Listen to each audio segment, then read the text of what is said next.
Hey everyone, welcome back to Paranormal M channel. The weather's been pretty cloudy lately. How is it where you are? Drop a comment and let me know. I've been having a blast sitting here sharing paranormal stories from all over the world with you. And if you've ever had a paranormal experience yourself, don't hesitate to send it my way. Don't forget to subscribe and turn on notifications so you don't miss any new videos. Now, switch on your nightlight and get ready for your favorite time of day. Thank you, as always, for listening. It means a lot and really keeps me going. So, this is a story I don't tell often. It still makes my skin crawl a little, but I've reached a point where I can talk about it without shaking. This was about 6 years ago, when I was in my mid-20s. I was a very tired mom with 2 little ones. My son, Milo, who was 3, and my daughter, Aria, who had just turned 2. Aria is autistic, and even back then, she had some really intense behaviors. Meltdowns, self-harming, ripping up anything she could get her hands on, refusing clothes, lining up toys for hours. On top of that, my body was quietly starting an autoimmune war I didn't know about yet. I just knew I was exhausted all the time, and everything hurt. I was also going through a divorce. My ex, Daniel, was still around a lot, because as much as we couldn't stand each other, I really needed the help with the kids. So he was in and out constantly. We argued almost every day. It was not a peaceful home. We were living in this cheap, big apartment just outside of Dallas, in a rough neighborhood. I'd always been a hardcore atheist, like aggressively logical, very, everything has a scientific explanation, and if it doesn't, we just haven't found it yet. But the very first time I walked into that apartment, I got this feeling. You know when your stomach drops for no reason? It was like that. And it was coming from this tiny utility closet at the end of the hallway, where the water heater was. I opened the door, looked in, nothing. Just pipes, dust, and a water heater. Still, the air felt heavy, dark. I shrugged it off because, again, science. I told myself I was just being dramatic and we moved in. Months went by. Lots of stress, lots of yelling between Daniel and me, lots of sleepless nights with the kids. Nothing paranormal happened at first, just normal chaos. First incident. One night, after I finally got both kids to sleep, I went to take a shower. We had 2 bathrooms. One worked, one didn't really. I was in the working one, started my shower, and realized I'd left my shampoo in the other bathroom. Now, the way the apartment was laid out, there were 2 bedrooms, each with a door that connected through the hallway. And then there was this little Jack and Jill type setup between one bedroom and the second, non-working bathroom. There was also a door between the bedrooms that I never closed. Ever. I was super paranoid about the kids. I liked to be able to hear everything. So I had this hard rule with myself. Don't lock doors. Don't close anything that would keep me from hearing them. So I step out of the shower, grab a towel, and head to the other bathroom to grab the shampoo. To get there, I go to that door between the 2 bedrooms, the one that is always open. And it's locked, from the inside. I remember just standing there dripping, staring at the doorknob thinking, that has to be wrong. I don't lock this door. I literally never lock this door. The kids were both asleep in their rooms. The front door was deadbolted, and Daniel wasn't there. It was just me. I checked the hallway entrance to the second bathroom, locked too. My heart started pounding. I grabbed one of Daniel's old bowling trophies from the dresser, like I was actually going to go bash in a door and fight some intruder naked in a towel. Not my smartest imagined plan, but I was terrified. I checked the whole apartment. Front door still locked from the inside. Windows latched. Kids sound asleep, untouched. Nothing out of place. Eventually, I managed to unlock the door from my side. I honestly don't remember how. It's a blur. And when I opened it, the other bathroom was just normal. Dark, quiet, empty. No signs of anybody having been there. The scratching. Back in the shower, I'm finally trying to calm down, and suddenly I feel something scratching the backs of my thighs. Like cartoon scratching. Rapid, light, but sharp. Like when a cat runs past you with its claws out, but there was nothing in there with me. I froze, and it kept going, up and down the backs of my legs. I jumped out of the shower, looked down, and there were red scratch marks on my skin. Not deep, but very clearly there. I grabbed my phone, took pictures from a million angles, and sent them to my friend Jess, with something like, "Okay, either my shower is haunted or I'm losing it." Jess replied, totally casual, "Maybe it's like poltergeist energy, built up negative vibes or whatever." I remember rolling my eyes, even though my heart was pounding. I typed back, "Sure, or maybe my shower tiles are secretly knives." But those scratches were real. After a few weeks, when nothing else happened, I kind of stuffed it down, decided it didn't matter. The matching scratches. Then it escalated. One morning I woke up and had this long scratch going down my left forearm. It was just one line, but it went from my wrist almost to my elbow, like something had dragged a single claw all the way down. I checked the bed, the wall, the headboard. Nothing sharp. I didn't sleep with jewelry. There was no reason for it. Later that day, Daniel came over. We were on the tiny balcony, him leaning halfway inside the living room because the sliding door was cracked open and the kids were playing behind us. He's smoking, we're talking, probably arguing about something stupid, and suddenly he jerks his arm back and goes, "Ow, what the hell?" He holds out his forearm, and I swear to you, it has the same kind of scratch. Same arm, same direction, same weird, shallow but angry look. It was like mine had been photocopied onto his skin. I showed him my arm and was like, "Do you see this?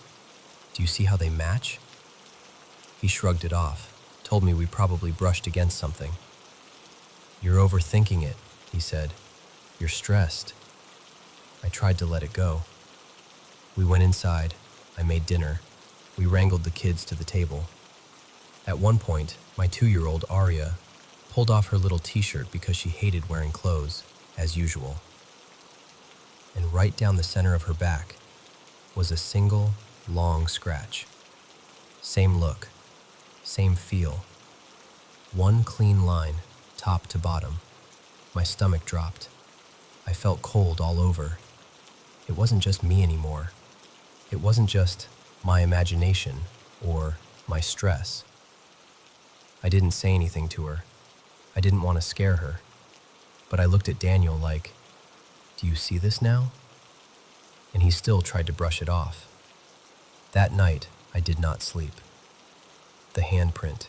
A little while later, I was on the phone with my older sister, Lena.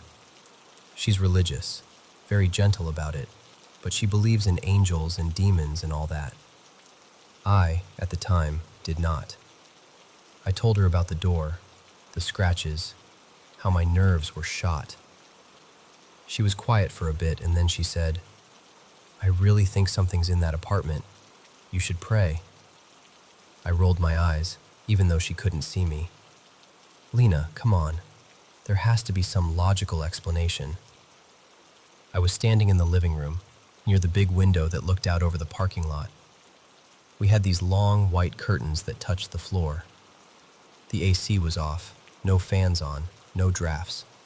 It was one of those heavy, still nights. As I'm saying, there's probably a scientific reason, I see the curtain in front of me move. Not a ripple, not a breeze. A clear handprint, fingers and palm, pushes outward from the inside of the curtain. Like someone standing behind it pressed their hand against the fabric and slowly dragged it down. My sister is on the phone, going, "Hello? Hello? Are you still there?" And I'm just staring at this curtain that is now completely still, like nothing had happened. Finally, I whispered, "Lena, something just pushed the curtain." She didn't even hesitate. "You need to pray. Right now. Just say whatever comes to your mind and ask it to leave. Ask God to protect you and the kids." And listen, my little atheist self prayed harder in that moment than I ever had in my entire life. It wasn't pretty or poetic. It was more like, "Please, whoever, whatever, just make this stop. Don't touch my kids. Don't touch us. Just leave." I hung up and called Jess again. She came over with incense and a lighter and said, "Okay, we're cleansing this place." We walked through every room, burning incense, speaking out loud, saying things like, "You are not welcome here. This is our home. You have to leave." I felt ridiculous and terrified at the same time. But after that night, things got quiet. For about 2 months, nothing happened. The fork and the water. Eventually, I started to relax. I even let Daniel stop crashing on the couch every night. The kids would go stay with his mom sometimes, which gave me a little break. One day, he took both kids to his mom's house, and I had the apartment to myself for the first time in a long while. It was peaceful. Sun coming through the windows, TV off, just normal silence. I remember thinking, maybe whatever it was is gone. Maybe the incense and all that worked. Later that afternoon, Daniel called to say he was on his way back with the kids, about 10 minutes out. We talked briefly, hung up. I was standing by the half wall that separated the kitchen from the living room, the kind you can see over while you cook. On the counter next to me was a fork from lunch. As soon as I put my phone down, that fork shot straight up into the air. I'm talking almost to the ceiling, in this smooth, impossible arc, and then it clattered back down onto the counter. I just stared at it. I didn't even scream. My brain was like, no, nope, absolutely not. Then I grabbed my keys and ran out the front door.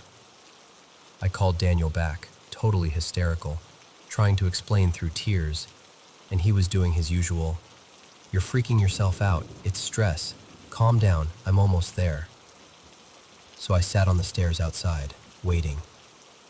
When he got there, I was still shaking, still begging him, "Please, just listen to me. Something is wrong with that apartment." We went back inside together. He's rolling his eyes, trying to make jokes, and then we both hear this sound, this sharp, meaty pop, like when you smack your fist into your palm.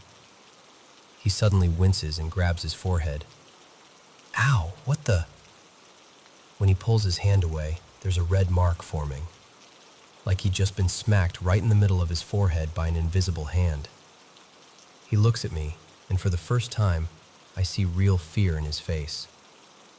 And then, as if that wasn't enough, we hear water. Not a drip, a pouring sound. We walk around the corner toward the kitchen, and water is coming out from the bottom of a completely random wall. Not the sink, not the dishwasher, just the wall. Like the wall itself had sprung a leak. It was pooling onto the floor, spreading across the tiles.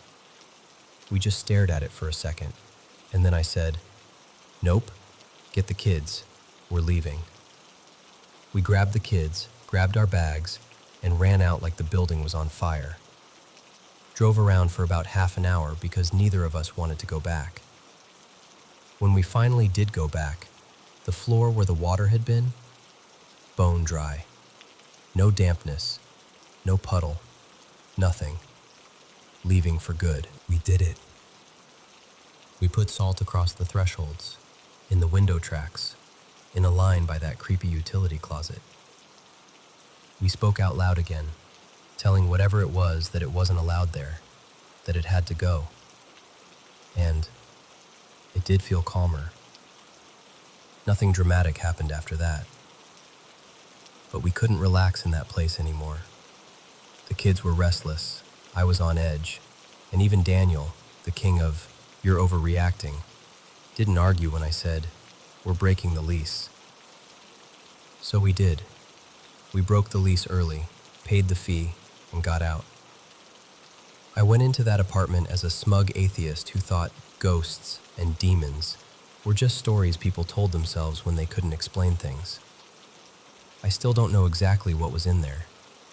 I don't know if it was a spirit, or some weird, concentrated bad energy, or something else entirely. But I know this. Doors I never locked were locking. Scratches appeared on all three of us in the same way. A handprint pushed through a curtain. A fork flew. Water came out of a wall and then vanished. And whether it fits into any neat belief system or not, that apartment absolutely changed the way I see the world.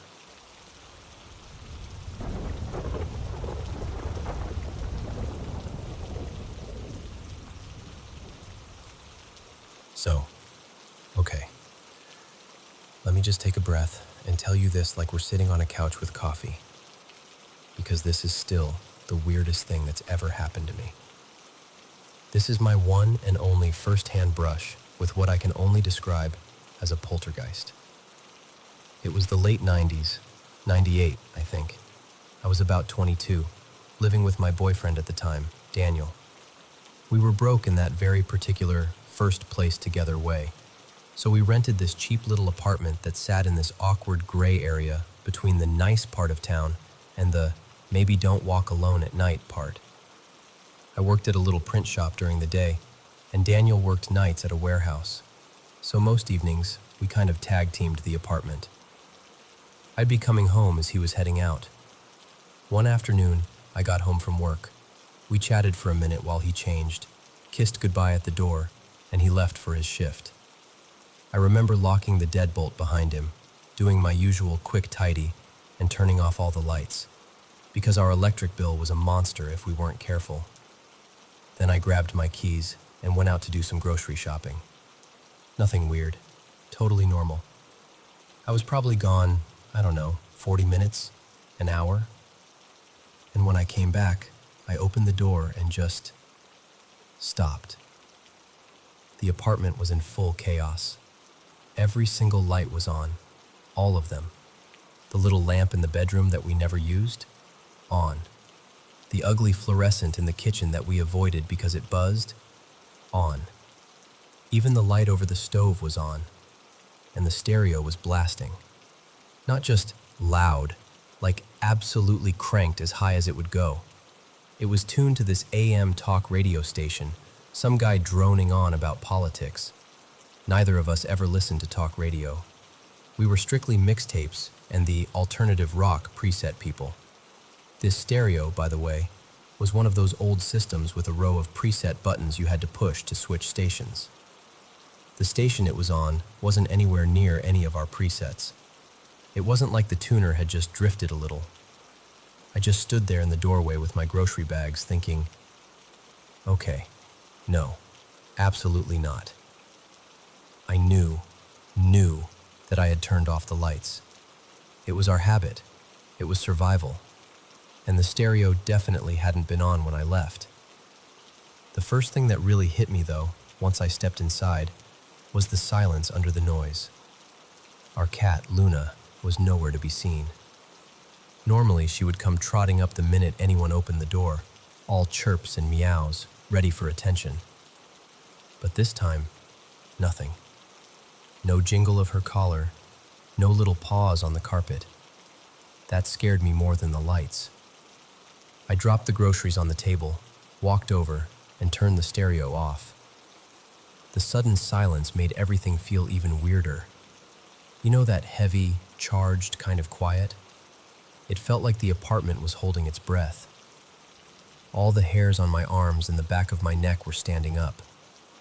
I started calling for Luna, going room to room. Nothing under the bed, nothing in the closet, not behind the couch. I checked the bathroom, and that's when I noticed something else. The bathroom sink was filled right up to the brim with water. No slow trickle from the tap, no drip. Just perfectly still, full to the edge. Like someone had plugged it, turned the water on, and then turned it off at exactly the right second. My stomach dropped. I went to the kitchen. Same thing. The kitchen sink, both sides, filled to the top with water. Again, taps completely off. No leaking, no wet floor, just this calm, full, perfectly still water. And then I finally heard her. The tiniest, muffled little meow. I followed the sound to the pantry. Now this pantry was like an in-wall cupboard with shelves inside. The door I'm talking about was above my head, like I had to stretch a bit to reach the groove on the side to open it. No knobs, no handles, just that little groove. I pulled it open, and there's Luna. Sitting way back in the corner of the top shelf, eyes huge, staring at me like, "You would not believe what just happened to me." There is absolutely no way she could have gotten in there on her own. There was nothing nearby. No counter, no chair, nothing she could have used to jump up. And even if she somehow did, there's no version of reality where she's opening that door herself. At that point, my body just went, "We're done." And I went straight into full freak-out mode. I grabbed the phone, landline days, and called Daniel at work. He picked up, and I just started babbling. You know when you're so scared your voice is shaking and your words all run together? That was me, pacing around the apartment, trying to tell him about the lights, the stereo, the sinks, the cat in the cabinet. He stayed really calm.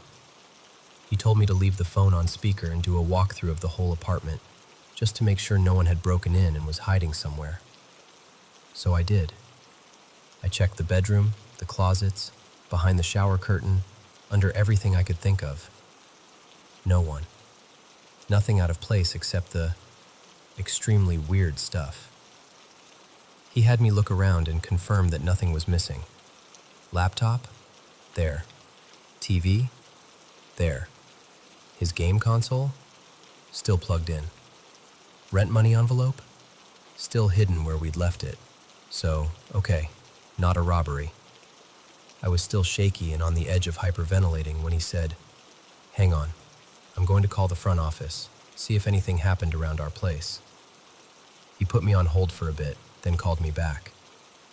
Apparently there had been some kind of altercation right outside our building, near the apartment next door. We'd always had a weird feeling about those neighbors, like there was something sketchy going on. Lots of strange visitors at odd hours, that kind of thing. The office said security, and eventually, the police had to escort a couple of really angry guys away, but that as far as they knew, no one had gone into our unit and nothing had happened directly to our apartment. Daniel came back on the line and tried to lighten the mood.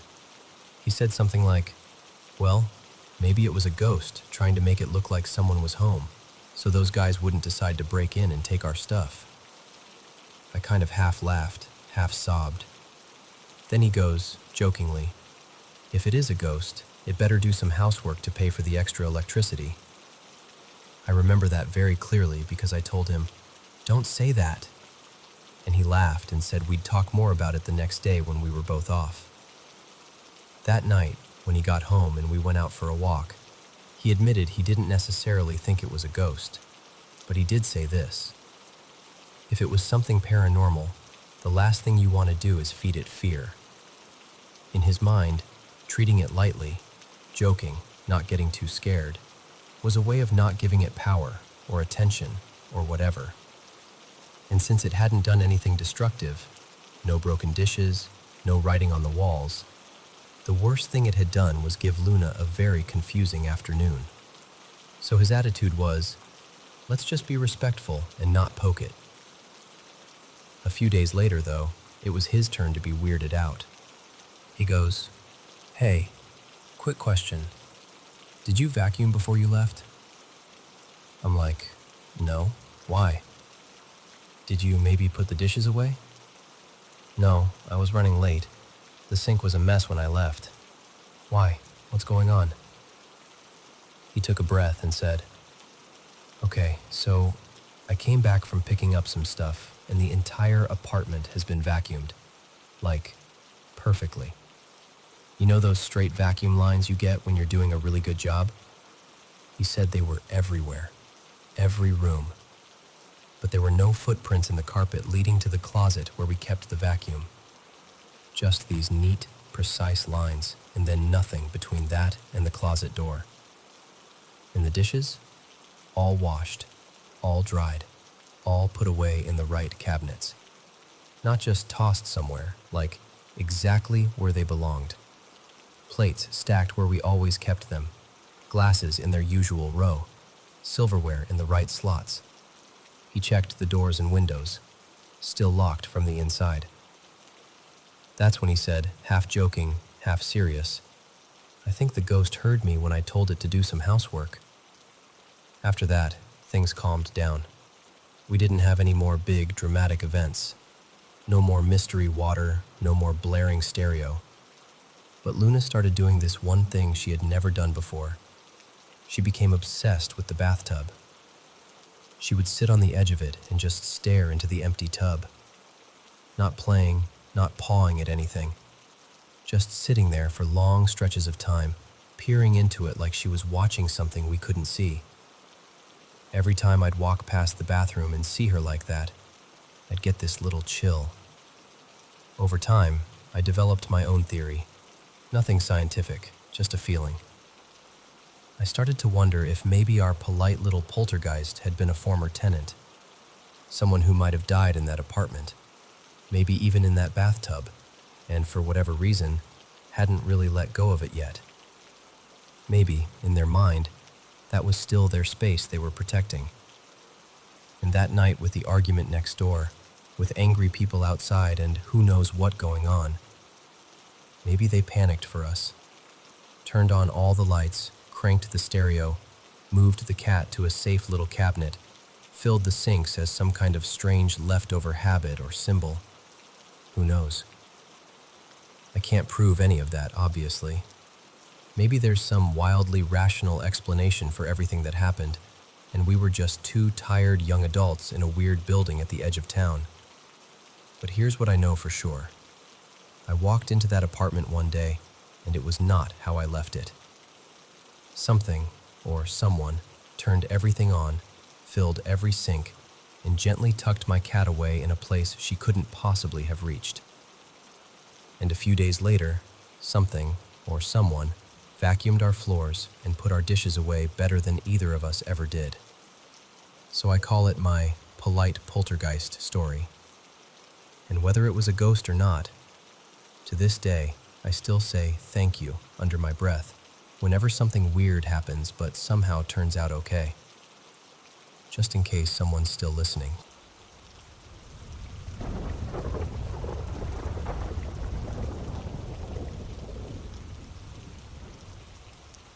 So, this is one of those stories I still don't fully understand, but I think about it all the time.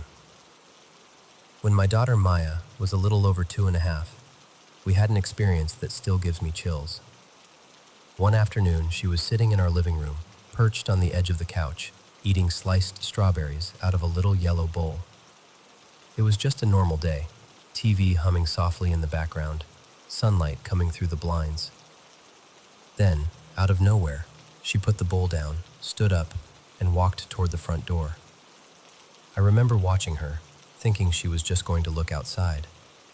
But she stopped a few feet from the door, held out a strawberry in her tiny hand, and started talking in this quiet, polite voice, like she does when she's shy around grown-ups. She was looking up, not at eye level, not toward the window, up, like she was talking to someone taller than her. So I asked, "Hey honey, what are you doing?" Without looking at me, she said, very matter-of-factly, "I'm sharing my strawberries with the man."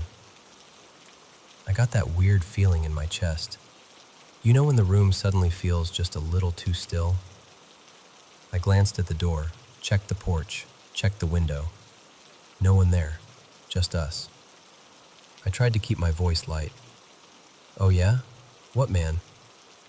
She finally turned to look at me, like I was the one being silly, and said, "The man from before," and then went right back to holding out strawberries to nothing that I could see. I let it go in the moment, but it stuck with me. A few days later, early in the morning, she woke up and toddled out of her room. At that time, we had this tall mirror hanging in the hallway, right across from our bedroom door. She walked over, stopped in front of it, and just stared. The air felt heavy. That's the only way I can describe it. Maya, who was 12 by then, stopped at the threshold.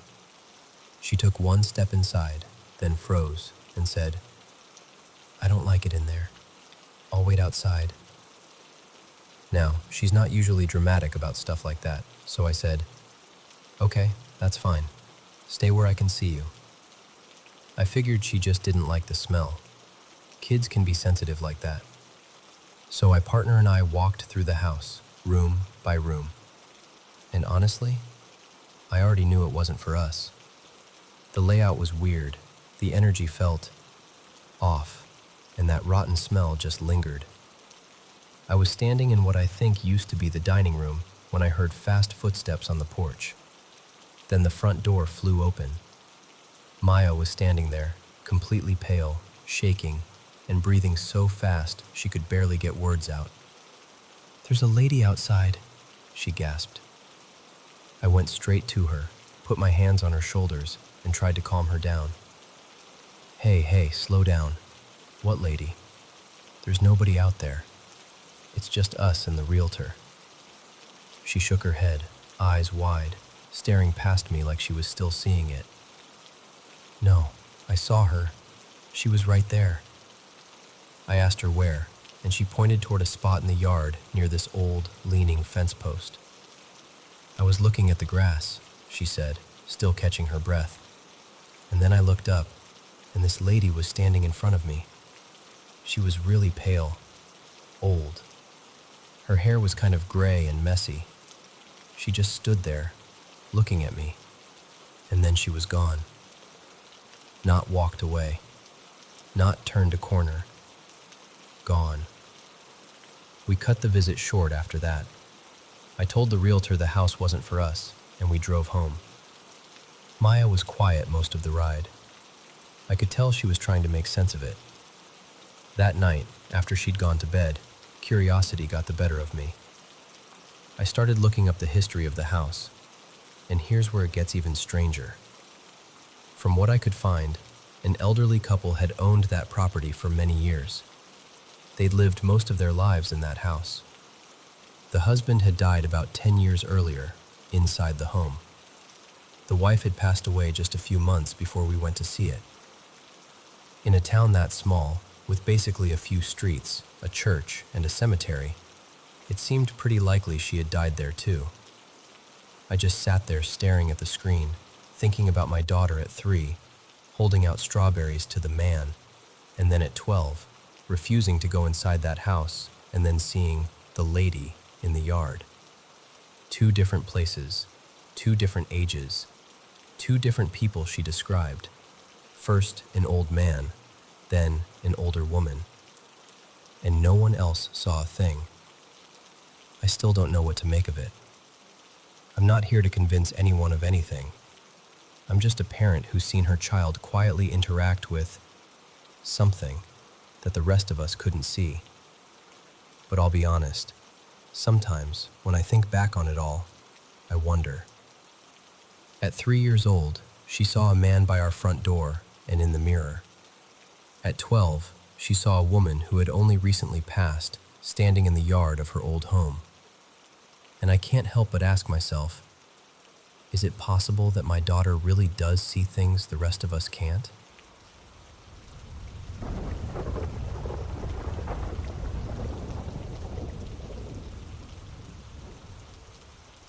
So, I can't tell you the name of the university. If I did, anyone in Britain would probably guess it straight away. Just picture one of those very famous universities in central London, not far from Euston, with old brick buildings that always smell faintly of rain and printer ink. That's close enough. When I flew back to London that autumn, it was from Singapore this time. The plane landed in the late afternoon, that gray hour when the sky looks like wet paper. I always book those flights on purpose. You land, you stumble through arrivals, and by the time you drag your suitcase to your room, the only thing left to do is collapse and let sleep pull your body clock into the right time zone. From the station, I hauled my suitcase past the noisy main roads and turned into one of those side streets lined with tired terraces. On the corner stood a squat building of brownish brick with narrow old windows. We'll call it Harper House. Under that flat light, it looked less like student halls and more like a small, forgotten hospital. At reception, the manager gave me a practiced smile and tapped at her computer. "Room 02, she said. "Basement. It's very quiet down there. You'll sleep well." You know when someone says very quiet and it sounds more like a warning than a promise? It felt like that. The corridor in the basement was long and low, painted a color I couldn't quite name, somewhere between beige and sick. The lights buzzed faintly, that tired fluorescent hum. My room was at the far end. When I opened the door, the air hit me, cold and damp, like the breath of an underground tunnel after a storm. I'd been away from London long enough that it took me a second to remember, oh right, this is just how old buildings are here. They never really dry out. Still, something about the layout felt wrong. The ceiling was lower than it should have been. Along one wall, a fat gray pipe ran from the ceiling almost to the floor, fixed with metal brackets. If I laid on the bed and stretched out my arm, I could have touched it. It shivered now and then, so faintly I almost thought I imagined it. Later, the caretaker told me, almost casually, that it carried waste from the toilets on the floors above. That first night, lying there half awake, I listened to it. Glug, glug. A sluggish rhythm I could feel through the pillow, as if someone were pacing slowly just above my head. When I woke in the small hours, there was a distinct chill along the side of the mattress near the wall, like someone had been sitting there and just stood up. Old building, I told myself. You'll get used to it. I didn't, but I tried. By the start of my final year, my desk had disappeared under stacks of articles and half-printed drafts. I'd pinned my dissertation schedule to the wall, but the dates all seemed to be sliding closer together, like wet ink. Sleep got later and later, and the longer I stayed in that basement room, the heavier the air felt, like there was something sitting on my chest that I couldn't quite see. One Friday night, I was hunched over my laptop, half reading the same paragraph for the 5th time, when a new email popped into my inbox. The subject line was blank. The sender was rowan.mace.22@xxx. The message was just one sentence. 2. Room 02. Is it still leaking? I stared at it. You know that feeling when your brain tries to slot something into a normal explanation and just can't quite manage it? I checked the address again. Definitely a student email. Definitely the university domain. But I didn't know anyone called Rowan Mace. The next morning, on my way out, I stopped at reception and showed the manager the email. She tipped her glasses down and scrolled through something on her screen. Mace, yes. Rowan. Northern lad. Dark hair, bit quiet. He was in O2 a while back. She glanced up at me. The leak was awful that year. He kept complaining about it. In the end, he moved to an upper floor. So his email still works? She frowned, clicked a few more times. That's odd, she murmured. He graduated a couple of years ago. These accounts are usually deactivated. The back of my neck prickled. I told myself, sensibly, that it must be some system quirk, old accounts that hadn't been cleared, a harmless glitch. That night, though, the pipe in my wall got louder. It wasn't just the glugging anymore. It had shifted into a slow, deliberate thud, like footsteps taking the same 3 paces over and over, right behind the plaster. Every time I thought it had stopped, it would start again, quieter, as if it were testing how much noise I would tolerate. A day or 2 later, a repairman turned up on the floor. He'd been called by someone down the corridor about a dripping ceiling. But when he finished with them, he knocked on my door too.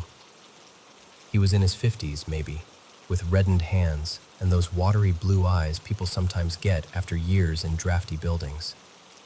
His badge said E. Harper, and underneath, in tiny print, the university's estates department. "Everything all right in here?" he asked. "Any leaks?" I told him about the noise in the wall. He set down his toolbox, unfolded a ladder, and inspected the pipe where it joined the ceiling. He twisted one of the valves gently, listened for a moment, then gave a little nod, as if the building had answered him. "Old problem," he said, climbing back down. "The water in this place always tries to follow its old paths." "What does that mean?" I asked. He wiped his hands on his trousers and gave me a small, oddly kind smile. "Moisture has a memory," he said. The words lodged in my mind and wouldn't leave, like a song lyric stuck on loop. That night, the sound did quieten, for a while. By October, I couldn't stand the basement smell anymore.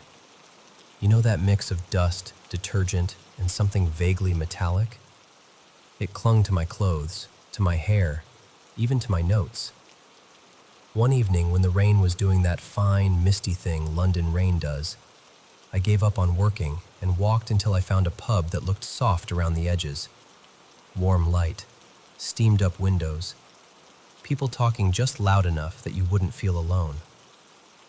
I'd barely sat down with my drink when a voice beside me said, "You look like someone who's just crawled up from underground." I turned. A young woman sat a few stools away, watching me with a small, amused smile. She had pale skin, freckles across her nose, and red hair twisted into a loose knot. Her eyes were that washed-out blue that looks almost gray in low light. And I know this sounds silly, but my first thought wasn't, "She's pretty." It was, "She has the same eyes as the maintenance guy." "You've got dust on your sleeve," she added, gesturing. "Basement room," I said. "I think it's permanently in the air down there." "I know that smell," she replied. She held out a hand. "I'm Rowan Mace." My heart gave a small jump at the name. Rowan Mace. It sounded too close to the email in my inbox. Rowan Mace, for comfort. She told me she studied psychology at the same university. We chatted about classes, about how early it got dark in London, about the horrible carpet in the library. Nothing that mattered, really. But her presence was strangely quieting, like standing under a hot shower after being cold all day. As we left, she said, almost shyly, "Let's have tea sometime. Proper tea, not whatever they serve in the cafeteria." We swapped numbers. "Don't keep the light on too late." It was such an ordinary sentence, but reading it, I felt that small, wrong twist in my stomach again. The name, the email, the basement. I started writing back. "Do you know someone called Rowan?" And then deleted it. In the end, I just sent, "Okay, good night." After that, I began to see her everywhere. On the stairs in the library, leaning against the banister with a book in her hand. In the cafe near campus, where she always took the seat by the window and ordered unsweetened black tea.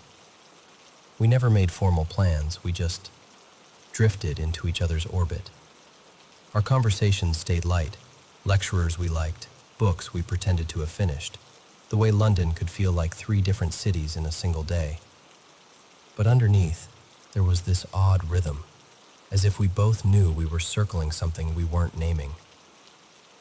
One afternoon, I mentioned the sounds from the pipe. "It's like someone pacing," I said. "Same stretch, back and forth. Sometimes it sounds like water, sometimes not." She set her cup down carefully. "Old buildings are creatures of habit," she said. "They walk the same paths over and over. The noise doesn't really start or stop. It just comes back to where it began." "Where did you hear that?" I asked. She hesitated, then shrugged. A friend told me once, she said. He worked with pipes, took his job very seriously. The phrasing, the calm certainty, it was almost identical to the way the repairman had spoken in my room. That March, E. Harper appeared again with his toolbox. This time, he'd been called by the room next door, but he poked his head into mine too, as if checking an old patient. He adjusted one of the valves and listened again. Sometimes tightening things makes them louder, he said softly. You've got to let them find their own way. I watched his badge glint as he moved. E. Harper, Estates. Do you know a student called Rowan? I asked, trying to sound casual. Rowan Mace? He gave a short, almost amused breath. Names blur together after a while, he said. Common enough sounds in this part of the world. After that, I couldn't quite separate them in my mind. The red-haired repairman with the blue eyes and the red-haired student with the blue eyes. They spoke with the same unhurried rhythm, as if the building itself were talking through both of them. One bright afternoon in early spring, Rowan and I sat in a small cafe off Tottenham Court Road. Light pooled on her hair, turning the red almost copper. I'd been turning the question over in my mind for days. Finally, I just asked, Hey, random question. Do you know anyone called Rowan Mace, with an A instead of an E? Her fingers paused on the rim of her cup. That's a pretty common sort of name, she said lightly. Why? No reason, I lied. It just sounded familiar. She let it go. When the bill came, she reached for the receipt and scribbled something on the back. Send me your dissertation draft when you're ready, she said, sliding it over. I'm good at spotting grammar stuff. Occupational hazard. Her handwriting was neat and looping. Under her number, she'd written, Rowan Mace. 2 N's in the first name, an extra I in the surname. Relief washed over me. For a moment, it felt like I'd been holding my breath since that first email and could finally exhale. Oh, I said, almost laughing. So it's Rowan with 2 N's? Always, she said, smiling. You must have heard it wrong before. Outside, we walked together for a bit. She told me about her father, how he stayed at home painting landscapes in a flat near Russell Square, how he disliked visitors, how he could go days without seeing anyone but her. Maybe I'll walk you home sometime, I said. If you're not afraid of him, she laughed. A week later, after a late film, I did walk her home. Her building was one of those red brick blocks near Russell Square, with a stairwell that smelled faintly of damp and old cooking. The banister was smooth from decades of students sliding their hands along it. At her door, she hesitated, then said, It's a bit messy, but do you want to come in for tea? I said yes before I had time to overthink it. Inside, it was the opposite of messy. Everything was tidy, almost too tidy. Mugs stacked by size, books lined up by height, shoes paired with their toes facing the same direction. Dark, abstract paintings hung on the walls, all in the same muted palette. While she went into the kitchen to put the kettle on, I wandered over to the small desk by the window. A laptop sat closed there, with a white label stuck to the lid. The same sort of label was on the notebook beside it. In block capitals, someone had written, Rowan Mace. Not Rowan, not Mace. Exactly the name from that first email. My heartbeat climbed into my throat. I leaned closer, as if the letters might rearrange themselves if I gave them a chance. From the kitchen, her voice floated out. Milk or no milk? No milk, I called back, trying to sound normal. She came in with 2 steaming mugs and set mine down on a coaster so precisely you'd have thought the table might scold her if she missed. You told me you spell your name with 2 N's, I said, nodding at the labels. And, differently at the end, why does this say Rowan Mace? For a moment, she didn't move at all. Then she smiled, but it didn't quite reach her eyes. Those are old, she said. My father made those labels. He likes spelling it that way. He thinks it looks tidier. Before I could answer, a man's voice came from the next room. Low, northern, and horribly familiar. "Add more water when you make the tea," he called. "You'll scald the leaves." The accent hit me like cold water. I'd heard it in my room months ago, remarking that moisture has a memory. I'd heard it in the corridor, telling me that old problems come back. I took a step towards the half-open door to the other room, but Rowan's hand caught my wrist. She was still smiling, but her grip was stronger than it had any right to be. "Don't go in," she said quietly. "He doesn't like being disturbed." "Your father?" I asked. She squeezed once, then let go. "He's particular." The voice came again, muffled but clear. "Is the water boiling yet?" Ice slid down my spine. I suddenly didn't want to see his face. I didn't want to match the voice to a body and then have to remember it every time the pipe in my wall twitched. "Drink your tea," Rowan said, her tone light again. "He'll be quiet soon." We never spoke about the labels after that.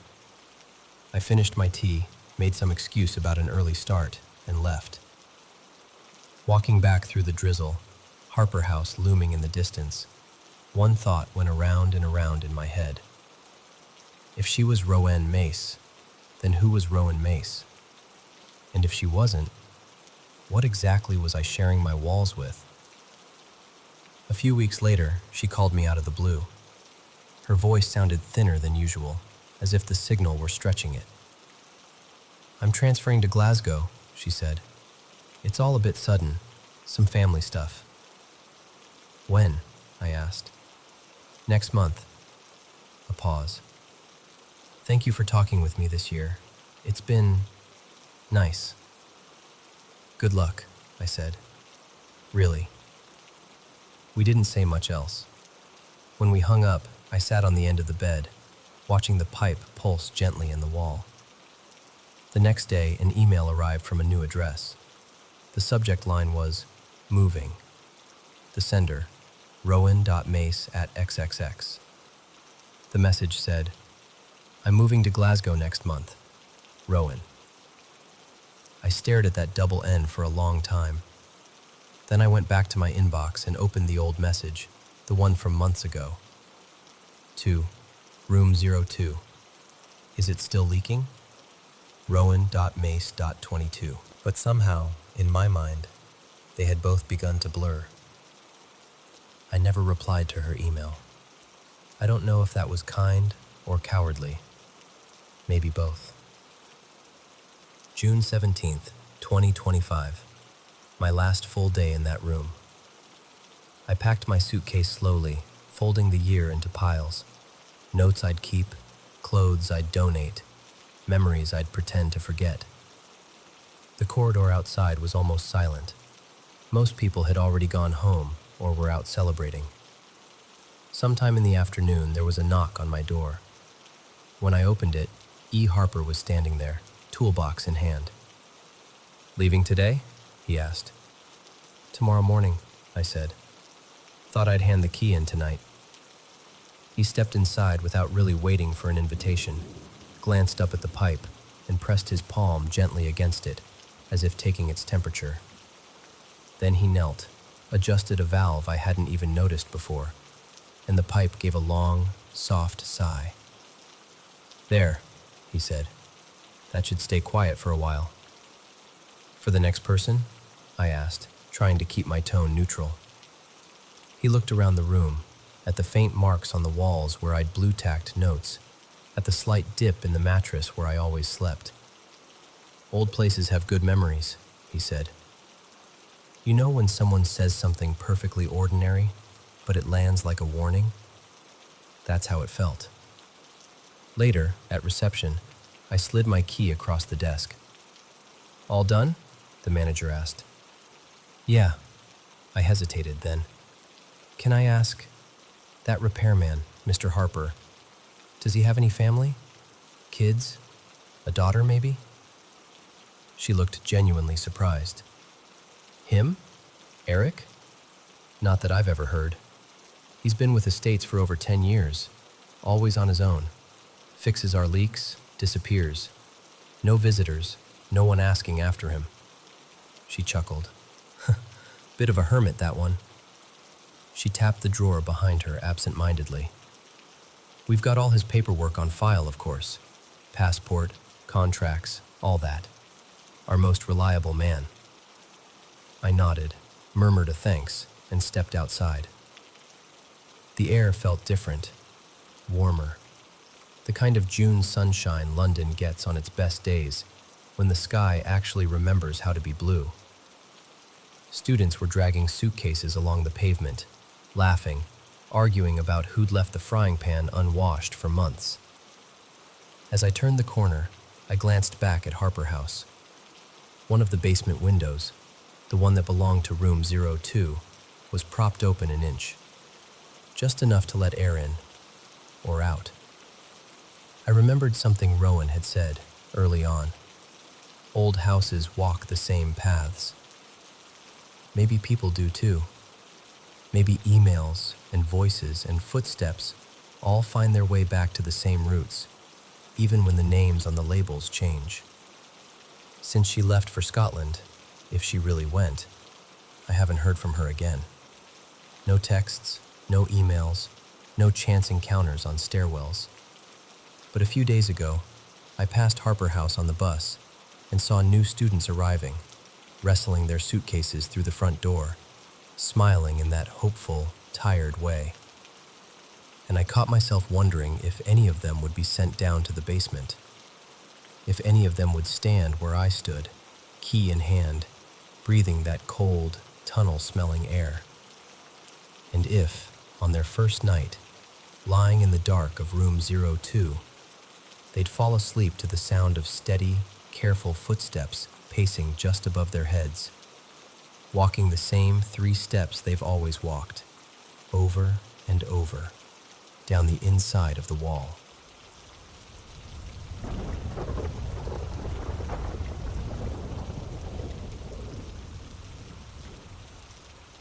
So, let me tell you about this night I'll probably never forget. I live in Tacoma, Washington, and there's this place called Point Defiance. If you've never been, it's this huge, wooded park right by the water, beautiful in the daytime, kind of storybook eerie at night. Tucked inside, there's an old pagoda that people around here say is haunted. The story goes that back in the 1920s, a widower, some people call him Mr. Harlan, took his own life in what used to be the trolley restroom in that pagoda. Since then, the building's had more than its fair share of bad luck. It's burned down, been rebuilt, renovated, and now it's used for weddings and events and all kinds of happy stuff. But the stories never really stopped. People say they hear strange sounds, see faces in the windows when the building's supposed to be empty. One groundskeeper, I'll call him Dave, swears he heard someone whisper his name from the basement when he was locking up alone. No one was down there. Now, that was about all I could dig up online and from local chatter, so as far as I could tell, I might have been one of the first people to go out there specifically to check for anything paranormal. No team, no equipment, just me being curious. Or dumb. Take your pick. I decided to go super early in the morning, like around 3:45 a.m. It was that kind of time where the sky's not quite night, not quite morning, just this heavy, in-between darkness. I parked near the waterfront and took one of the trails that winds up to the pagoda. At first, honestly, nothing felt too wild. Unsettling, sure, but that's just what happens when you're alone in the woods before sunrise with a flashlight and a bunch of ghost stories rattling around in your head. The pagoda looked almost peaceful from a distance, lit faintly by a couple of dim lamps. No voices, no apparitions, no cold spots. Just me, my breath, and the crunch of my boots on the path. After a while, I kind of relaxed. I started thinking, okay, maybe this is just one of those local legends that got bigger in the retelling. I was already mentally writing it off like, Well, that was a bust, but at least I got some fresh air. A little ways away from the pagoda, maybe 50, 60 feet, there's this small Japanese-style pond and a little shrine by it. It's really pretty, even in the dark. I walked over there and just stood for a bit, looking at the water, listening to the quiet. You could hear the faint waves from the sound in the distance, some leaves shifting, nothing special. I turned to leave, took a step, and that's when I heard it. Another step. But not mine. It sounded like a footfall landing just a fraction of a second after I put my foot down, like that cliché movie moment where a character stops and they hear a trailing step behind them. It came from maybe 10 or 15 feet back, on the path behind me. Clear as day. One echoing step. I froze. You know that feeling when your body reacts before your brain catches up? My whole system went on alert. I swung my flashlight around behind me. Nothing. Just the empty path, the trees, the pagoda off to the side. No person. No animal. No wind gust that could have explained it. That's when the other sound started. Next to the shrine, there's this wide, grassy area. Pretty flat, pretty open. My flashlight is no joke. I could scan that whole field easily. There were a few trees closer to me, but beyond that, it was just open grass. The weird part? There weren't any twigs. Not in the spots I was hearing it from. And every time I swept my light across the field, there was nothing. No deer, no raccoon, nothing moving at all. You know how you can usually talk yourself down like, okay, it's probably an animal, calm down. I couldn't do that. I just knew, in that deep, primal way, that it wasn't an animal. I can't prove that, but that's how it felt in the moment. Like every instinct I had was saying, nope, this is different. My guard shot straight back up. That easy, casual curiosity I walked in with was gone. I decided I'd had enough sightseeing for one morning and started back down the trail toward the waterfront. That's when it got worse. As I walked, the footsteps didn't stop. If anything, they got more active. It was like something was circling me. Never too close. Never right at my back, but just around. Left, then right, then a bit behind. Almost like it was keeping a perimeter, staying just outside the beam of my flashlight. The sound had this pacing quality, like someone studying me, taking a few steps, stopping, shifting position, starting again. I kept checking over my shoulder, sweeping the light through the trees, up the trail, over the grass. Still nothing. I can't explain it better than this. I felt like I was being watched. Not just looked at, but examined. Judged, almost. Like I didn't belong there and something was trying to decide what to do with me. Then came the part that really stuck with me. Just as I was leaving the immediate area around the pagoda, like right when I passed this invisible edge where the building and pond and shrine start to fall behind you, I got hit with this wave of emotion. It was so sudden, it actually made me stop walking.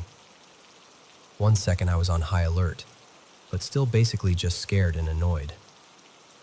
The next second, it was like this enormous weight dropped straight onto my chest. I was overwhelmed with this deep, heavy sadness and fear. But not my fear. That's the best way I can put it. It felt foreign, like someone else's grief had been poured into me. You know those shivers you get when you listen to really powerful music? Those full-body chills? It felt like that, but instead of awe or excitement, it was this intense mix of sorrow and anxiety. My skin prickled. My eyes stung like I was about to cry over something I didn't understand. I suddenly felt cold all over, even though I'd been walking and my heart was racing. I remember thinking very clearly, these feelings aren't mine. The emotion stayed with me as I kept walking, but the farther I got from the pagoda area, the more it started to ease up, like it was fading with the distance, step by step. The sounds behind me slowly died away too.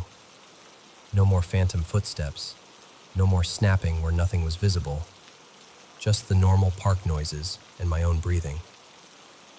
Even then, I still felt watched. Not in a threatening way at that point, more like whoever or whatever it was just standing at the edge, seeing me off. That sensation stuck with me until I turned a bend in the trail and lost sight of the pagoda and the pond completely. And then, suddenly, everything felt normal again. Just a dark, quiet park before sunrise. So yeah, that's my experience. No full-bodied apparitions, no furniture flying across rooms, nothing you'd see in a dramatic movie. But something out there responded to me being there. I'm convinced of that.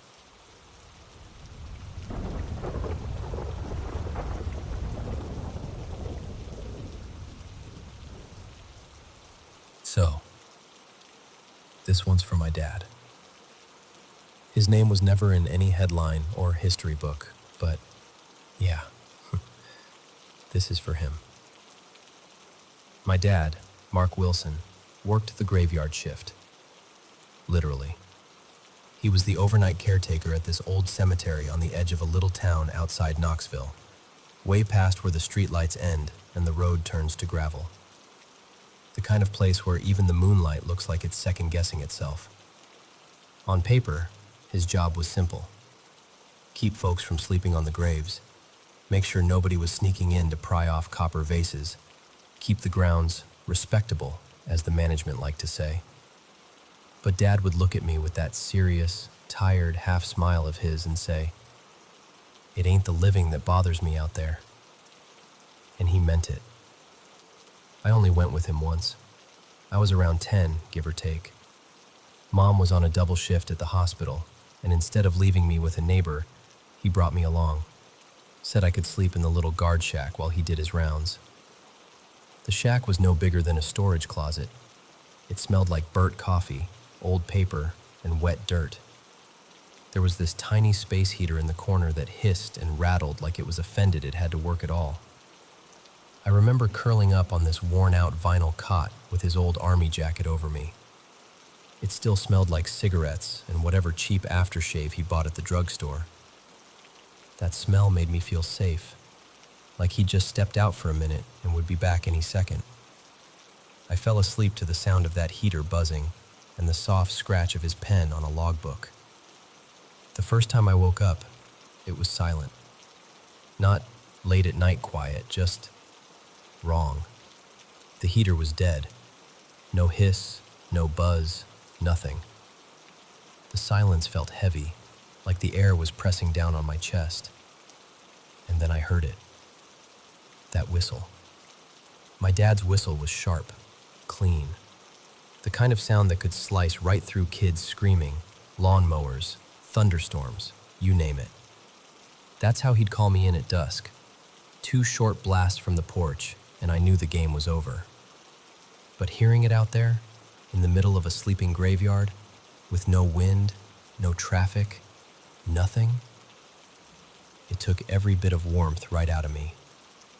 He was somewhere outside, past the shack window, out near the older headstones under the big oak trees, where the ground sank a little and the stones leaned like they were tired. I wiped a clear patch on the foggy glass with my sleeve and squinted. I could just make out the beam of his flashlight moving slow, back and forth. It wasn't his normal, brisk, checking the grounds walk. The light drifted from grave to grave, then lifted higher, like he was looking at something standing between the stones, something that shouldn't have been there. The whistle came again, but this time it was different, lower, stretched out, and shaking just a little at the end. "Daddy?" I whispered. He didn't answer. I watched the flashlight's beam hang in the dark for a second, like it was thinking about where to go next. Then it just went out. No click, no flicker, just gone. I must have passed out again because the next thing I remember, it was morning. Gray light was seeping in around the edges of the blinds. The heater had sputtered back to life and was making this half-hearted clunking sound. On the desk beside me, my dad's flashlight lay on its side, still beaded with dew. Dad was in the corner, in this old folding chair, shoulders slumped, staring at nothing. His eyes were bloodshot, like he hadn't blinked all night. He didn't say much on the drive home. We rolled down the cracked country road, and every few miles he'd purse his lips like he was about to whistle, just out of habit, and then stop himself, jaw tightening. Years later, after he was gone, I was going through a box of his things in Mom's attic. Old uniforms, a coffee-stained thermos, some photos with dates scribbled on the back. At the bottom, I found this little spiral notebook. Most of it was boring, honestly. Dates, weather notes, which plots needed trimming. But then there were a few pages where his handwriting changed, sloppier, rushed. One line said, "Heard whispering near the north fence again. Thought it was the wind. It wasn't." Another, "Something by the big oak tree. Whistled. It whistled back." I just sat there, staring at that line for a long time. Then there was this one. "Little girl near section B, barefoot. Vanished when light hit her." My skin went cold reading that, even in the middle of Mom's bright, cluttered attic. The last entry was dated the night I went with him. It said, "Squirts with me tonight. Can't let her see what's moving by the tree line. If it whistles again, I'm not answering." I remember tracing those words with my thumb. Can't let her see. He'd never said it out loud, but that was Dad in a nutshell. Tired, scared maybe, but standing between me and whatever was out there. Sometimes now, when I can't sleep, and that happens more than I admit, I'll be lying there in the dark, staring at the ceiling, and I swear I hear it. That same sharp whistle. Not in the house, not right outside the window, just far enough away that I can pretend I imagined it. Thin and hollow, like it had to travel a long way to find me. And for just a second, I can smell that damp Tennessee air again. The kind that wraps around you like fog, cold, earthy, full of things that have been buried a long, long time and don't like to be disturbed. And I think of my dad. I see him standing out there between the graves, boots sinking a little into the soft ground, goosebumps on his forearms, that flashlight trembling just enough for only him to notice. I imagine him hearing that whistle, his own sound thrown back at him from the dark, and, squaring his shoulders, setting his jaw. And in that quiet space between heartbeats, I can almost hear him say, in that low, steady voice of his, "Not tonight. Not while she's here."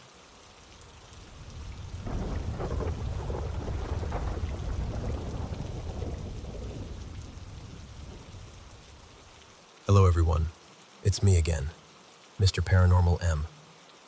It's finally time to sit down with the mic and tell some paranormal stories to help you sleep better. This is always my favorite moment of the whole day. I really love this job because I feel much closer to everyone. And of course, thank you for always listening and supporting me. Don't forget to subscribe and turn on notifications to receive the fastest notifications about the latest videos. And don't hesitate to send me your stories. Now put on your headphones and let's get started.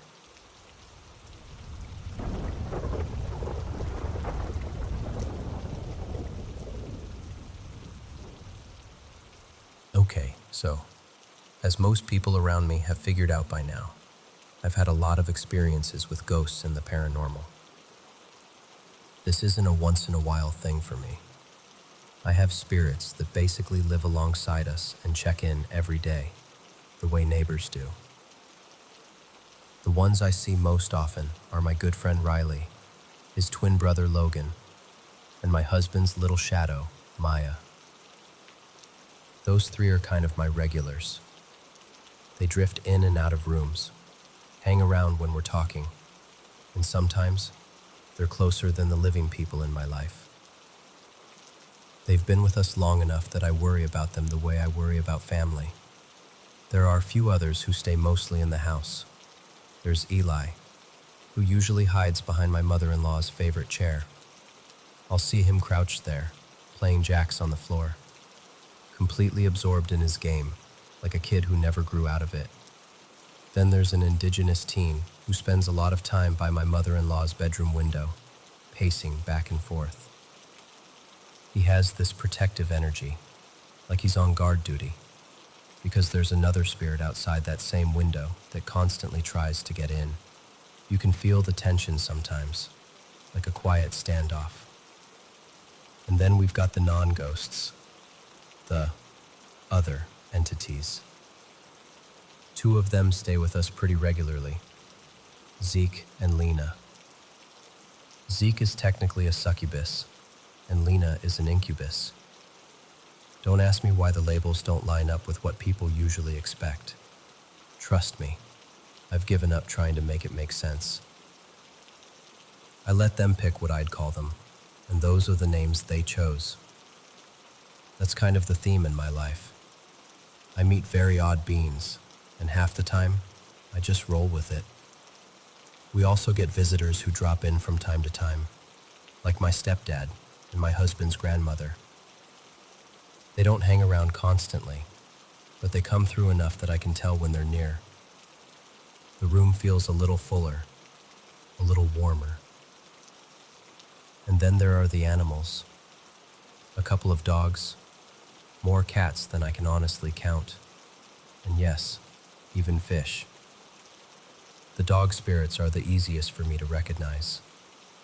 The three that show up the most are my husband's dog Muffin, my girl Kaya, and one other that just kind of tags along with whoever has food. Muffin was a boxer beagle mix, and she was one of the sweetest dogs I've ever known.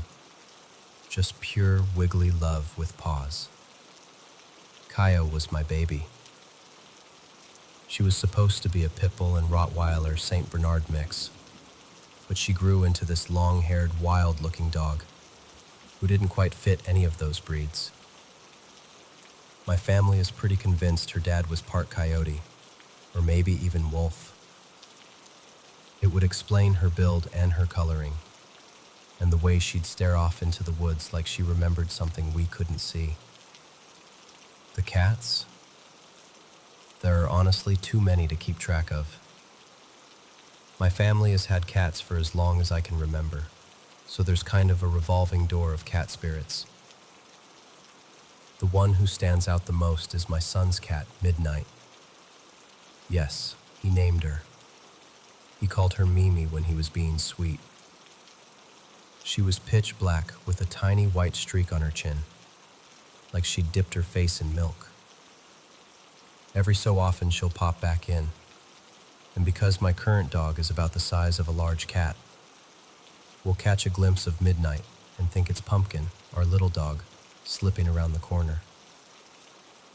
Then Pumpkin comes trotting in from the opposite direction, and we just look at each other like, okay, that was definitely the cat. Something a lot of psychics or mediums won't always say out loud is that we are constantly surrounded by spirits, ghosts, non-human entities, and even what I'd call demons, though not in the strict Christian sense. They're around us in everyday life, way more than most people realize. And here's another thing that ghost shows and dramatic stories usually leave out. Not all entities are evil. They're not all out to hurt you or ruin your life. Most of them are just trying to navigate whatever living their death looks like for them. They have routines, attachments, habits, just like we do. So if you ever move into a new place and feel a presence, or you're out somewhere and you sense a spirit nearby, try not to jump straight to fear. For the most part, they're not there to harm you. They're just there, existing, curious, maybe a little confused, sometimes protective. If you can remember that not everything unseen is out to get you. It makes sharing this world, and whatever overlaps with it, a lot less terrifying and a lot more human.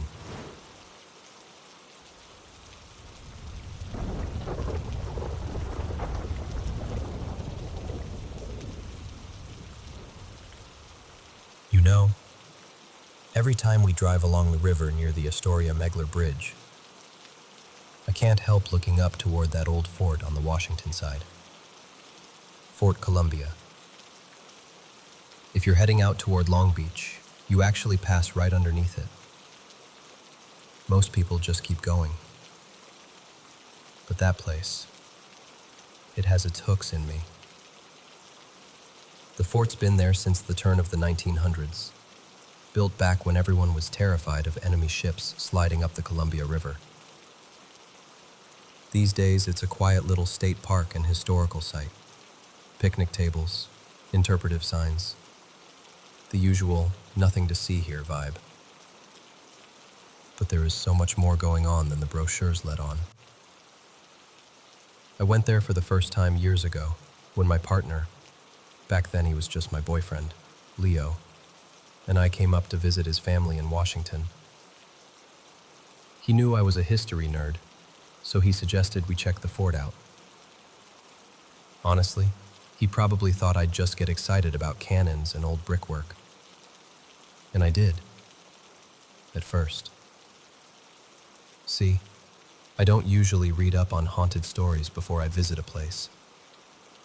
I like to go in clean, if that makes sense. I want to feel it for myself before other people's experiences get in my head.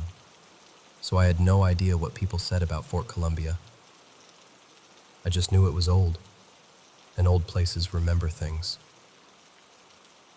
From the parade ground, you can see the bridge stretching across the water, and on a clear day, you can even make out the Astoria column way off in the distance. It's beautiful in that quiet, melancholy way. Like the whole place is permanently stuck between then and now. The first time we walked up toward the barracks, I felt it immediately. You know that feeling when you walk into a crowded room and everyone stops talking and looks at you? That's what it was like, except the barracks were empty. I hadn't even gone all the way inside yet. I was just standing there in the doorway, and suddenly I could feel men watching me. Dozens of them. Not hostile, just curious, a little wary. It wasn't just from the barracks either. Across the way, near what used to be the officers' quarters, I caught this distinct sense of a woman and at least 2 children. I never saw them clearly, but it felt like a mother trying to keep her kids still while they peeked out from behind her skirts to look at the strange visitor wandering around their fort. All of that, honestly, I could handle. I've felt spirits before. That kind of background hum is almost normal to me in old places. But the bunker? The artillery bunker is different. The minute we stepped down into it, the air changed. It felt heavier, like something was pressing against my chest. There were soldiers down there too, spirits moving around, doing their jobs, checking equipment that hasn't existed for decades. Most of them didn't care that we were there. They just brushed past like we were ghosts to them. And then there was the other thing. I call it the shadow because I still have no better name for it. It isn't just a dark shape in the corner. It's like the absence of light and sound and warmth all at once. Even when I couldn't see it fully, I could feel it. The way you can tell someone is staring at you from behind without hearing or seeing anything. On that first visit, I tried to ignore it, pretend it was my imagination. But that only works for so long. We were walking through the bunker, my hand trailing along the cold concrete wall. And every few steps I kept catching it out of the corner of my eye, always slightly off to my left. Always just far enough away that if I turned my head quickly, it would slip out of focus. The fear hit me hard. And I've dealt with dark things before. Entities that didn't feel human. Places that hold on to anger. But this was new. This was deeper. Older. Wrong in a way I still can't quite put into words. Eventually, I saw it more clearly. I've encountered things without faces before, but this one felt like it wanted me to know it was aware of me. Not curious, not indifferent, focused. I froze. My whole body went cold. Hands, feet, even my scalp. I remember thinking, oh, this is bad. This is really, really bad. That's when Leo moved. He didn't see what I saw, not fully, but he could tell something was wrong. He stepped in front of me, just instinctively, putting himself between me and that thing. For a few seconds, it was like the air thinned out around us, like the bunker itself was holding its breath. And then, just like that, it was gone. Or at least, it felt like it retreated. We left shortly after that. I didn't say much until we were back in the car, and even then I could tell Leo was watching me out of the corner of his eye, like he was waiting for me to say, "Just kidding, I'm fine." I wasn't fine. The weird thing is, I knew I'd go back, and I have. We've been to the fort several times since then. Every time we go, Leo, now my husband, stays close to me in the bunker, almost like it's become our unspoken rule. He'll crack a joke, take a picture of the view, act casual, but the second we head down into that concrete tunnel, his hand finds mine or settles on my back, steady and grounding. The soldiers are still there. The women and children are still there. The fort is still as beautiful and heartbroken as ever. And the shadow is still there too. Sometimes I forget about it until we're halfway down the steps, and then that familiar pressure settles back over my shoulders. I don't always see it, but I can feel when it's paying attention. It's like the temperature drops just a few degrees, and the sounds from outside get muffled. Like we've stepped out of the world and into someone else's memory. Since that first trip, I finally let myself listen to some of the stories people tell about Fort Columbia. Legends about soldiers who died there, families who lived on base, rumors about people sneaking in at night to mess with seances and Ouija boards and whatever else TikTok tells them is a good idea. Some of it might be true. Some of it is definitely exaggerated. But here's the part that bothers me. None of those stories explain this thing. Not the faceless shadow. Not the way its presence feels so out of place. Like it doesn't quite belong to the fort, but it's attached to it anyway. I've heard whispers that people come out there after dark, breaking into buildings, trying to stir things up for a scare. Maybe they woke something up they didn't understand. Maybe they opened a door and never really closed it. I don't know. What I do know is this. If I'm scared of it, and I work with this kind of energy more than most people, I can't imagine what that shadow feels like to someone who has abilities they don't even know they have. Someone who's sensitive but hasn't learned how to protect themselves yet.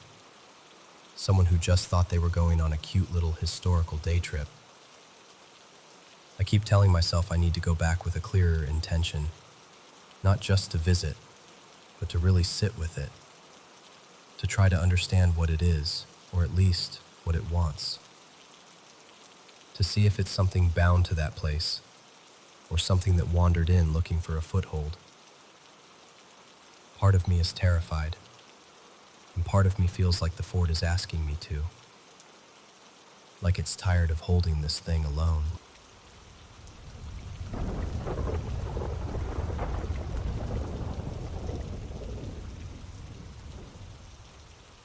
It's the night of April 26th, and I'm feeling miserable, with one of those annoying little colds that isn't bad enough to justify dramatic whining, but just bad enough to make you sneeze every 4 minutes. My husband, Daniel, is technically retired now, but he's still a champion insomniac, so to spare him my sniffling and coughing, I took myself downstairs to sleep on the couch and scroll on my phone for a while. At some point, I dozed off, phone in hand. When I blinked awake, I checked the time. 1:37 a.m. exactly. No reason. I just remember seeing the numbers and thinking, ugh, really? I decided I was up for a bit, so I opened the biography I'd been reading, one of those old Hollywood stories full of scandals and studio gossip, and started another chapter. I got completely sucked in. You know how it is when the rest of the house is quiet and the phone glow makes this little bubble of light around you? It was just me, the couch, and this dead movie star's bad decisions. And then, out of nowhere, it sounded like a tiny tornado exploded in the foyer. I mean that literally. 1 second, silence. The next, this whirring, churning rush of air, like someone had turned on an industrial fan inside a closet. It was loud. The weird part was, it made absolutely no sense. The weather outside was perfectly calm. No rain, no thunder. Just a still, ordinary night. And even if it had been storming, our front door and windows are old but solid. We don't get drafts like that. There was just no way for wind to be doing whatever that was. Our foyer is this small square space, maybe 8 by 8, right where everything meets. The stairs going up, a swinging door into the old butler's pantry and kitchen, and the big archway that opens into the living room where I was sitting. The tornado, or whatever it was, seemed to be stuck there at first, swirling in that little crossroads of the house. I sat up and looked. Nothing. No curtains moving. No papers flying. The usual mess on the foyer table. Mail, a scarf, a couple of receipts I keep meaning to throw away, was just sitting there behaving itself. Not even a flutter. That's when the spooked feeling kicked in. I put my phone down and just listened. The sound changed. The wind pushed through the oak swing door to the pantry with this heavy wham, as if someone had shoved the door open hard. Then it rushed through the pantry and into the kitchen, and I heard a sharp thwack against our old wooden kitchen table. It genuinely sounded like something invisible had body slammed it. I froze. Then it moved again, across to the far side of the kitchen, toward the east wall. There was another hit, this time against one of the upper cabinets, hard enough that I heard the dishes inside rattle from where I was in the living room. It wasn't subtle. It wasn't the house settling. It was forceful, deliberate sounding. And then came the part that really got under my skin. After the banging, there was this short series of clicks and pops. Not like the house creaking or pipes knocking, different. It was irregular too, like a pattern trying to form and almost making it, but not quite. The closest way I can describe it is that it felt like an attempt at speech. Not in any language, obviously, but there was something strangely intentional about it. Finally, I heard what sounded like heavy, slow footsteps. Thump, thump, thump, crossing toward the back door. Then, silence. Just the ordinary quiet of our sleeping house. I tried, very bravely I might add, to be rational about it. Old house, weird acoustics. Maybe the furnace did something odd. Maybe a branch fell just right. My brain started grabbing for any explanation it could find. I picked up my phone and tried to go back to reading, but my eyes were just sliding over the words. My heart wouldn't settle. Finally, I thought, you know what? I don't have to be brave. I can just go upstairs. So I did. I crept up the stairs, half expecting to hear that strange wind start up again behind me. But the house was quiet. When I peeked into the bedroom, Daniel looked like he was actually asleep, for once. I figured if he'd heard anything, he would have been up pacing, or at least sitting in bed blinking at the ceiling. Since he seemed peaceful, I didn't say a word. I just slipped under the covers, tried not to cough in his direction, and eventually drifted off. Morning came, and with it, that maybe I dreamed it feeling. My cold had mostly cleared up, which helped me convince myself that I'd probably been a little feverish, a little fuzzy-headed, maybe half dreaming. It all sounded more dramatic in my memory than it had really been, right? That's what I told myself while I made coffee. Then Daniel shuffled into the kitchen, hair sticking up, and squinted at me. "What on earth was going on down here last night?" he asked. "You were stomping around the kitchen, banging cabinets. Did you have a full-blown snack attack or what?" I just stared at him, because I hadn't been in the kitchen. I hadn't even gotten off the couch until I came upstairs. And that's when my little, maybe I imagined it theory quietly packed its bags and left.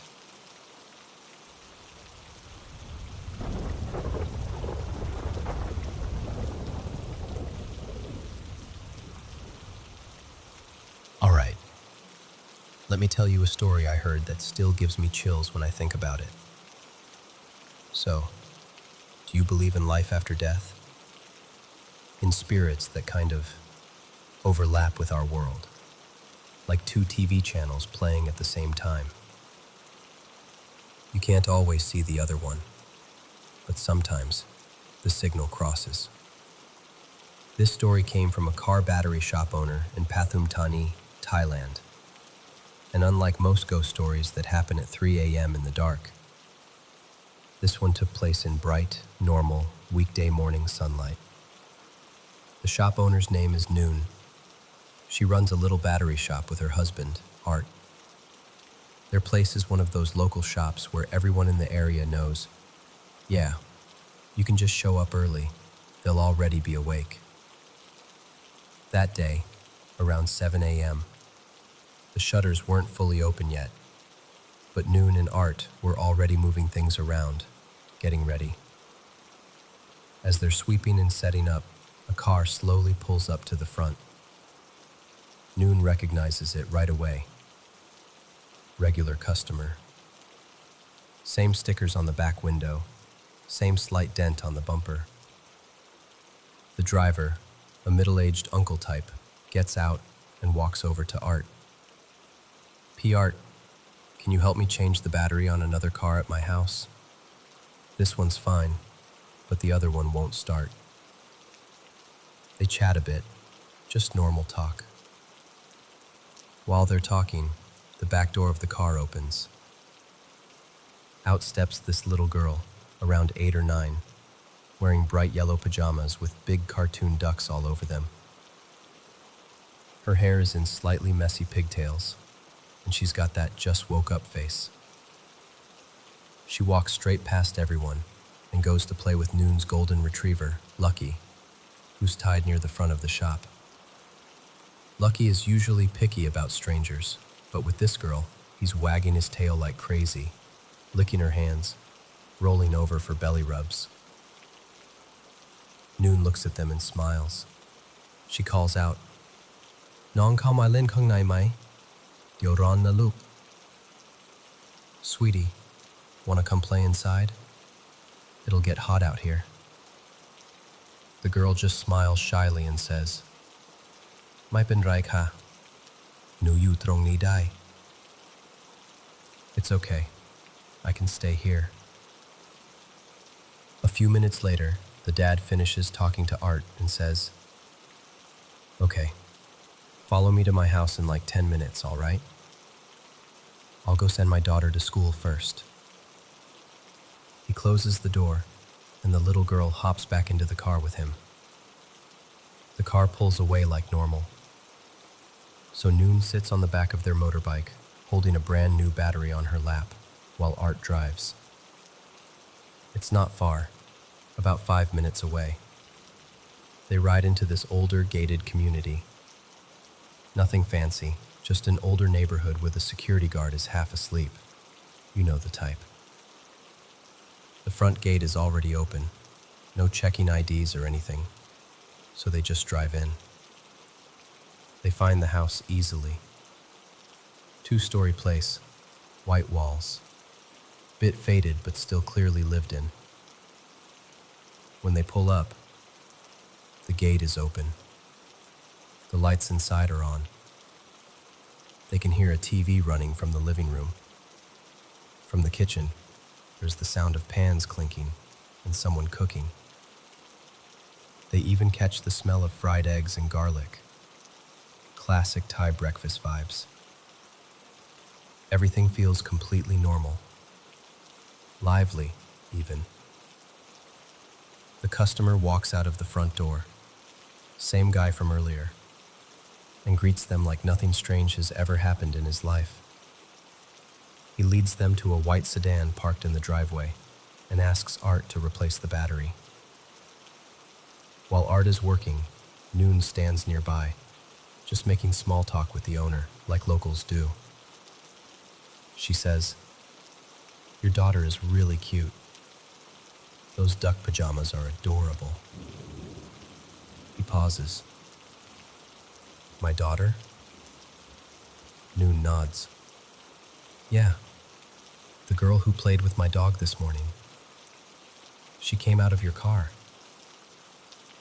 He frowns a bit and says, "I went to your shop alone." Now Noon is the one looking confused. "No, she was with you. Fair skin, around 8 or 9 years old, wearing yellow duck pajamas, long hair, pigtails." The man goes quiet for a moment. Then he calls his wife out from inside and asks Noon to tell her what she saw. The wife listens, and as Noon describes the girl's face and height, the woman suddenly starts tearing up. Then she just breaks down crying. Through her sobs, she says she had a miscarriage about 8 years ago. They always imagined that if the baby had lived, she'd be around that age by now. In Thai belief, Noon explains, when someone dies before their destined time, their spirit doesn't cross over right away. It stays in our world and continues to age year by year, like it's still living the life it was supposed to have. Only when it reaches the age it was meant to live can it finally move on. So in that moment, the mom is convinced. The girl Noon saw might have been the child she never got to meet. Now, Art hears all this but doesn't really believe it. He's more focused on the battery, tightening screws and checking the terminals. The dad, maybe trying to prove that there's a logical explanation, calls his actual daughter downstairs. "Luke, loma noi de mai?" "Sweetie, can you come down for a second?" A girl comes down the stairs, maybe 6 years old, darker skin from playing sports, short hair, wearing a school uniform. She looks nothing like the girl Noon saw. At this point, Noon is just confused. Did she imagine everything? Art finishes installing the battery. The owner tells them, "Wait here. I'll go inside and get the money." So they wait. 5 minutes pass. Then 10. Then 15.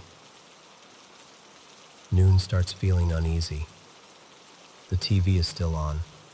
They can still hear faint sounds inside the house, but no one comes out.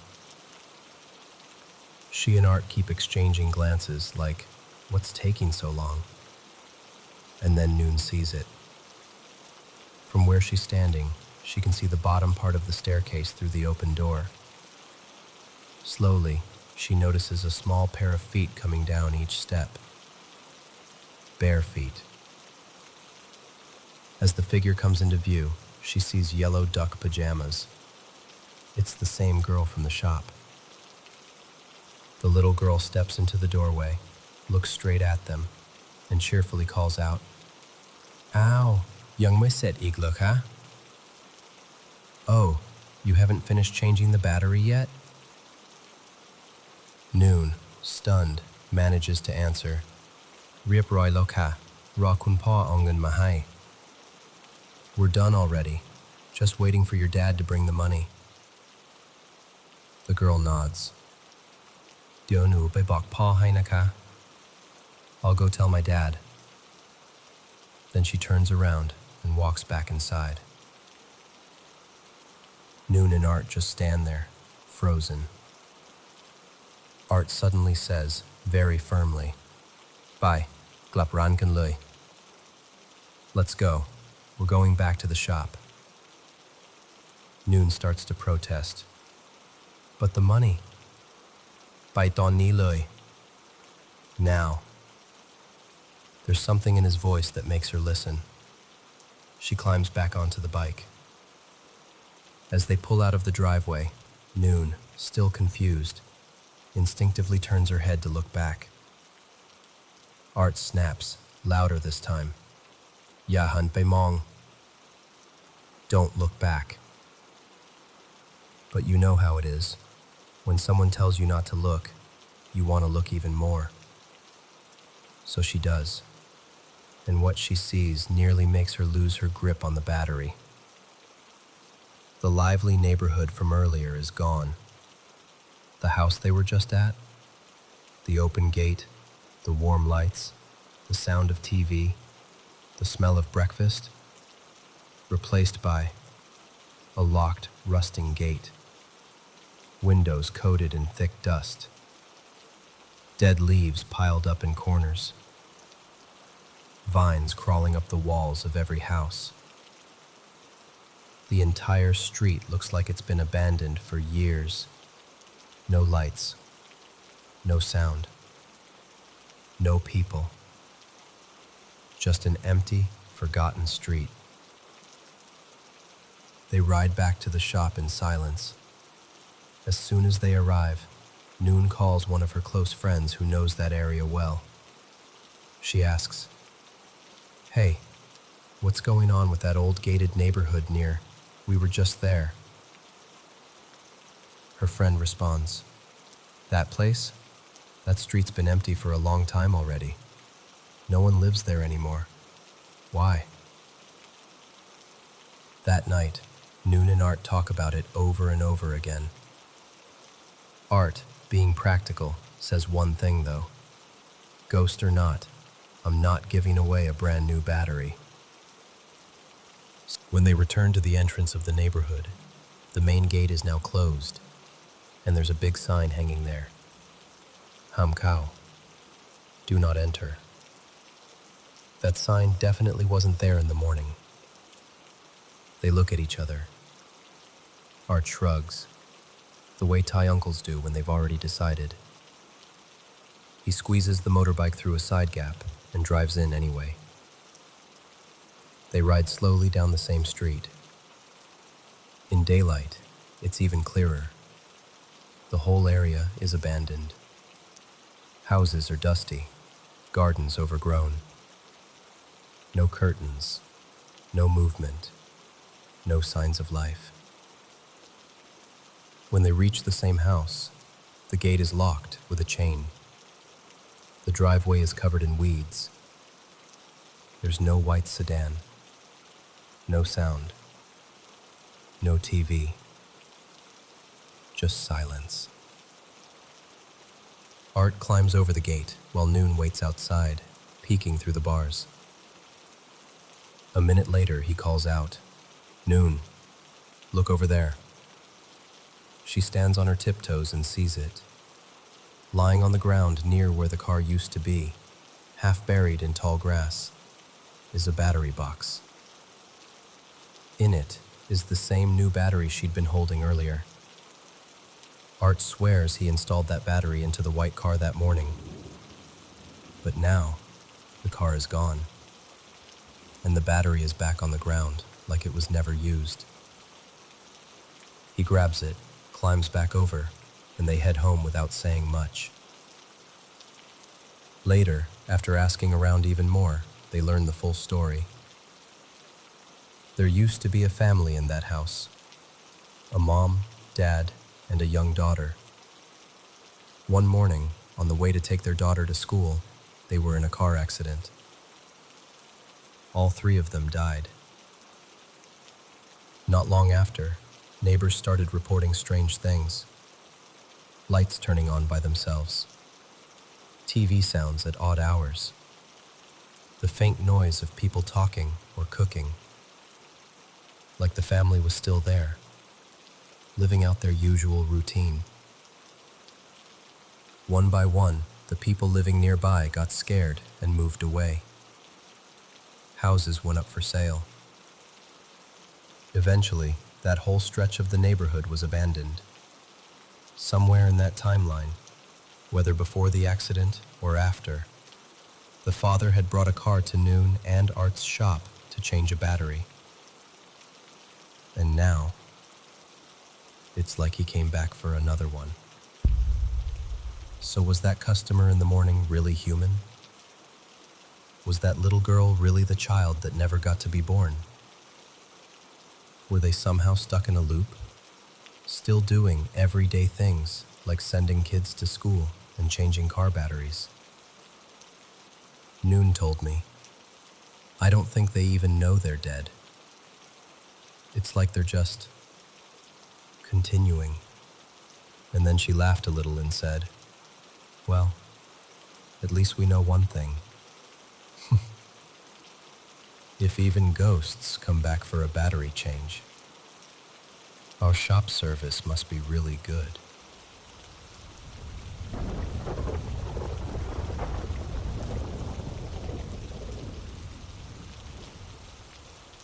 I don't mean it in a heavy way, more like, do you ever feel that some people don't quite leave, even when their bodies do? That maybe they're just next door, in a place we can't see yet. My name's Noy, and I run a small car battery shop with my husband, Tung, out in Pathamtani. It's a simple place, metal shutters, the smell of rubber and engine oil, and a lazy brown Thai bang cow dog named Milo who thinks he owns the street. This happened a few years ago, and it still gives me goosebumps when I think about it. That morning, it was around 6:30 a.m. The shop wasn't officially open yet, but the locals know that if the front lights are on, they can knock. Tun was in the back making coffee, and I was sweeping the floor, half awake. A silver SUV pulled up in front of the shop. I recognized it right away. We'd seen that car plenty of times before, regular customer. The driver's door opened, and a man stepped out, neatly dressed, like he was on his way to work. He greeted me politely, and then walked over to Tun. He said he needed a new battery, not for this car, but for another one parked at his house. He asked if we could bring the battery over and change it there, because he needed to drop his daughter at school soon. While they were talking, the back door of the SUV opened. Out stepped this little girl, maybe around 9 or 10 years old, wearing light blue cartoon pajamas with big yellow ducks on them. Her hair was tied into two small pigtails. She didn't say anything, just walked straight past me to where Milo was dozing by the doorway. Milo is usually picky about strangers, but with her, he wagged his tail and rolled over like they were old friends. I smiled and said, "Nong, you can come play with him inside if you want. The floor's cleaner in here." She glanced at me, smiled a little, and said, "It's okay, I like it here," without even looking up from scratching Milo's neck. A few minutes later, the man turned to us and said, "All right, follow me to the house in about 10 minutes. I'll just take my daughter to school first." The girl stood up, gave Milo one last pat, and climbed back into the SUV. The man nodded at me, got in, and they drove off like everything was perfectly normal. Tun loaded a new battery into the box and tied it to the back of our motorbike.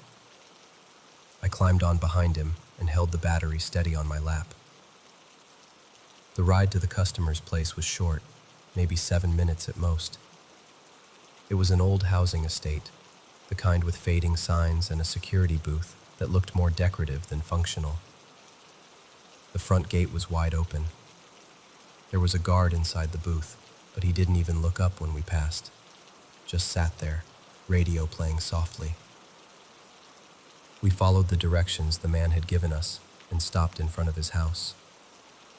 The lights inside were on. I could hear a TV playing some morning show. There were sounds from the kitchen, plates clinking, someone moving around, the faint smell of garlic being fried for breakfast. It felt like any other Thai family morning. The front door opened, and the same man stepped out, now without his car keys in hand. He greeted us again and led Tun toward a white sedan parked in the driveway. While Tun started swapping out the old battery, I stood closer to the doorway, chatting politely like we usually do with customers. I said, "Your daughter is so cute, by the way. She really likes dogs, huh?" He frowned a little. "My daughter?" "Yes," I said, a bit confused. "The girl in duck print pajamas who played with my dog at the shop just now." He stared at me for a moment, like he was trying to decide if I was joking.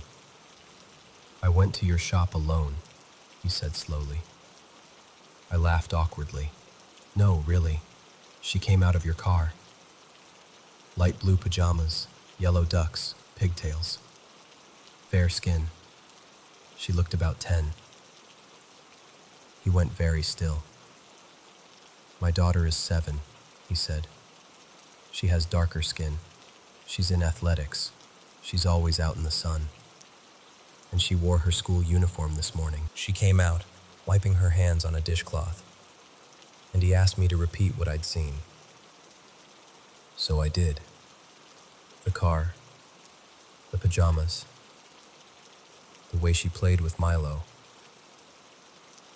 As I described the girl, fair skin, about 10, duck pajamas, I saw the wife's eyes start to fill with tears. Then she started crying. Not loud, just this deep, quiet kind of crying that makes your chest hurt when you hear it. She told me that about 10 years ago, she'd had a miscarriage. They had been expecting a daughter. In Thai belief, when someone dies before their destined time, their spirit doesn't move on right away. It stays in our world, growing older as the years pass, until it reaches the age it was meant to live. Only then can it finally leave. So to her, what I described sounded exactly like the daughter she never got to meet. Tun, of course, is the practical type. While all this was happening, he was still focused on the battery. I could tell from his face he didn't really believe any of it. The husband must have noticed, because he said, "Wait here. I'll call my daughter down so you can see for yourself." A moment later, a girl came down the stairs. She was wearing a school uniform, skin tanned from playing sports, hair in a messy ponytail. She smiled politely at us, but she looked nothing like the girl in the pajamas. Tun shot me a look like, "See? You must have been mistaken." I didn't argue. I wasn't sure what to think myself. After Tun finished changing the battery, the husband told us to wait while he went inside to get the money. So we waited by the bike. No big deal. Happens all the time. 5 minutes passed. Then 10. Then 15. You know when a normal wait starts to feel wrong? Like time is stretching a bit too much? Tun and I looked at each other. He shrugged, but I could see he was getting uncomfortable too. The house was still, but the TV was no longer audible. I couldn't hear the kitchen sounds anymore.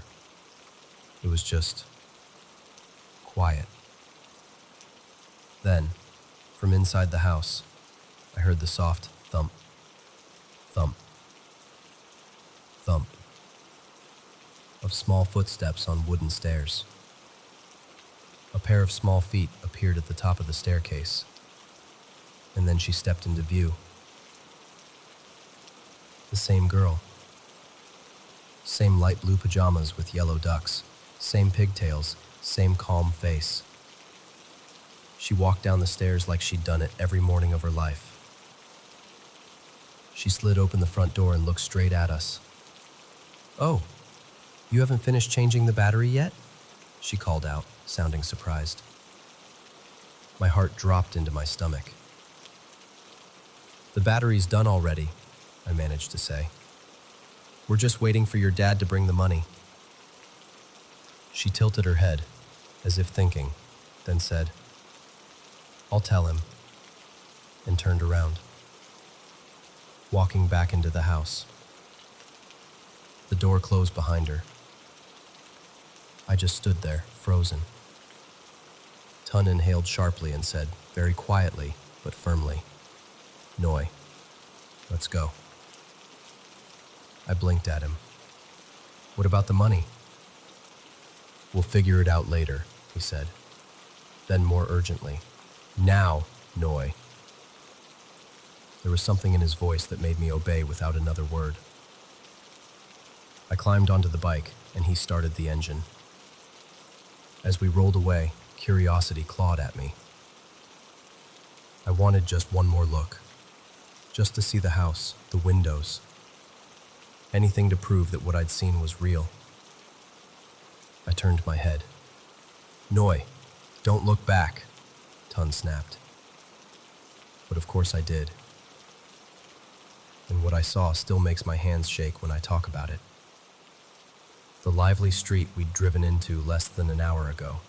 Warm lights, faint TV sounds, the smell of cooking was gone. Every house on that stretch looked abandoned. Windows dark, paint peeling, balconies choked with vines, dry brown leaves piled up along the sides of the road.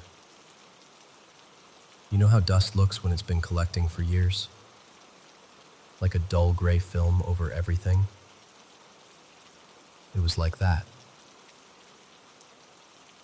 The house we had just been standing in front of looked empty. Like no one had lived there in a very long time. I whipped my head back around and grabbed onto Tun more tightly. Neither of us said a word the whole ride back. She went quiet for a second, then said, "Noi, that street's been empty for a while now. No one lives there. Didn't you know?" I didn't sleep well that night. Now, you'd think the story ends there, right? But my husband, practical, stubborn Tone, was not about to give away a brand new battery for free. Ghosts or no ghosts. Around 11 a.m., when the sun was higher and the world felt normal again, he said, "Let's go get the battery. I want to see that place one more time. Properly." Honestly, I didn't want to go, but I also didn't want him to go alone, so we rode back. This time, When we reached the entrance of the housing estate, the front gate was closed. There was a big, newly painted sign hanging there. "Do not enter." I swear to you, that sign was not there earlier that morning. The guard from before was nowhere to be seen.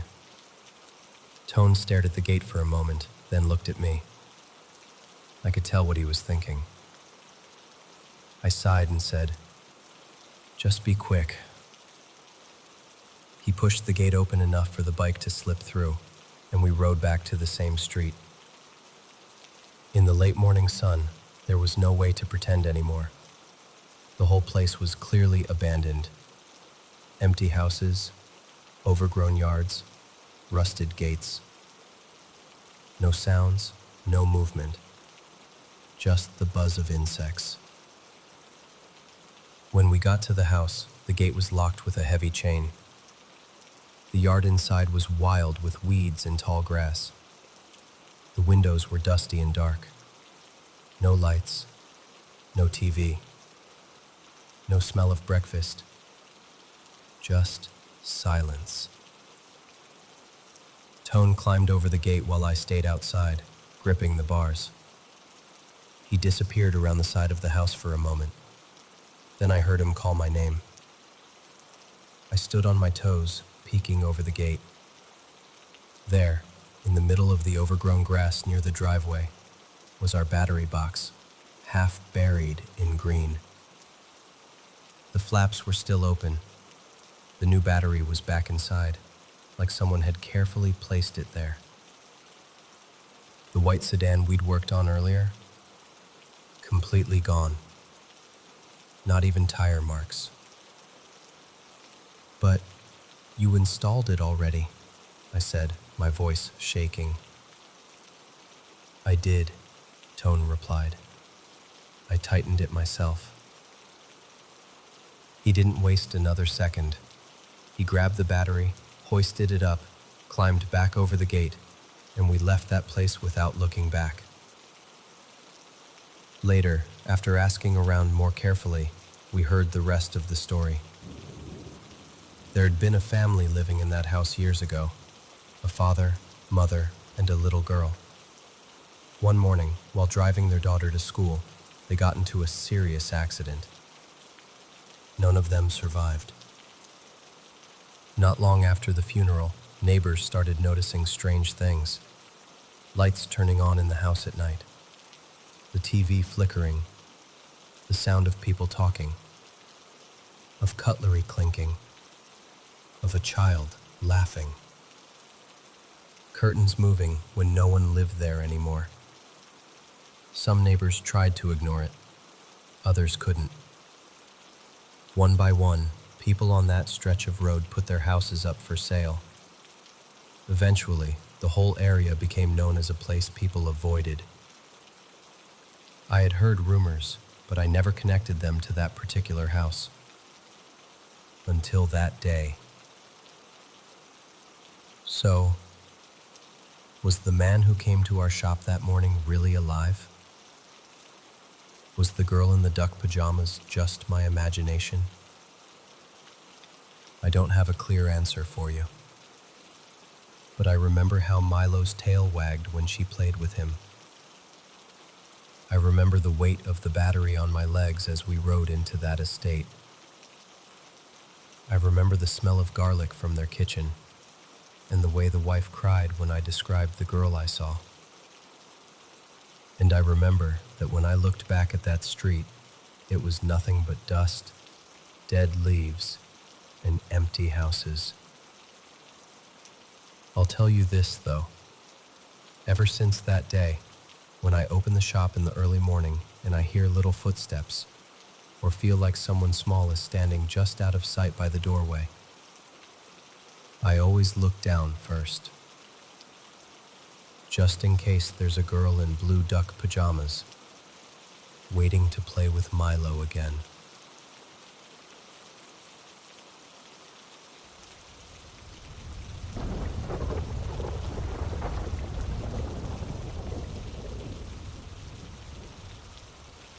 You know, every time I tell this story, I still get goosebumps. I heard it from a senior of mine back in college.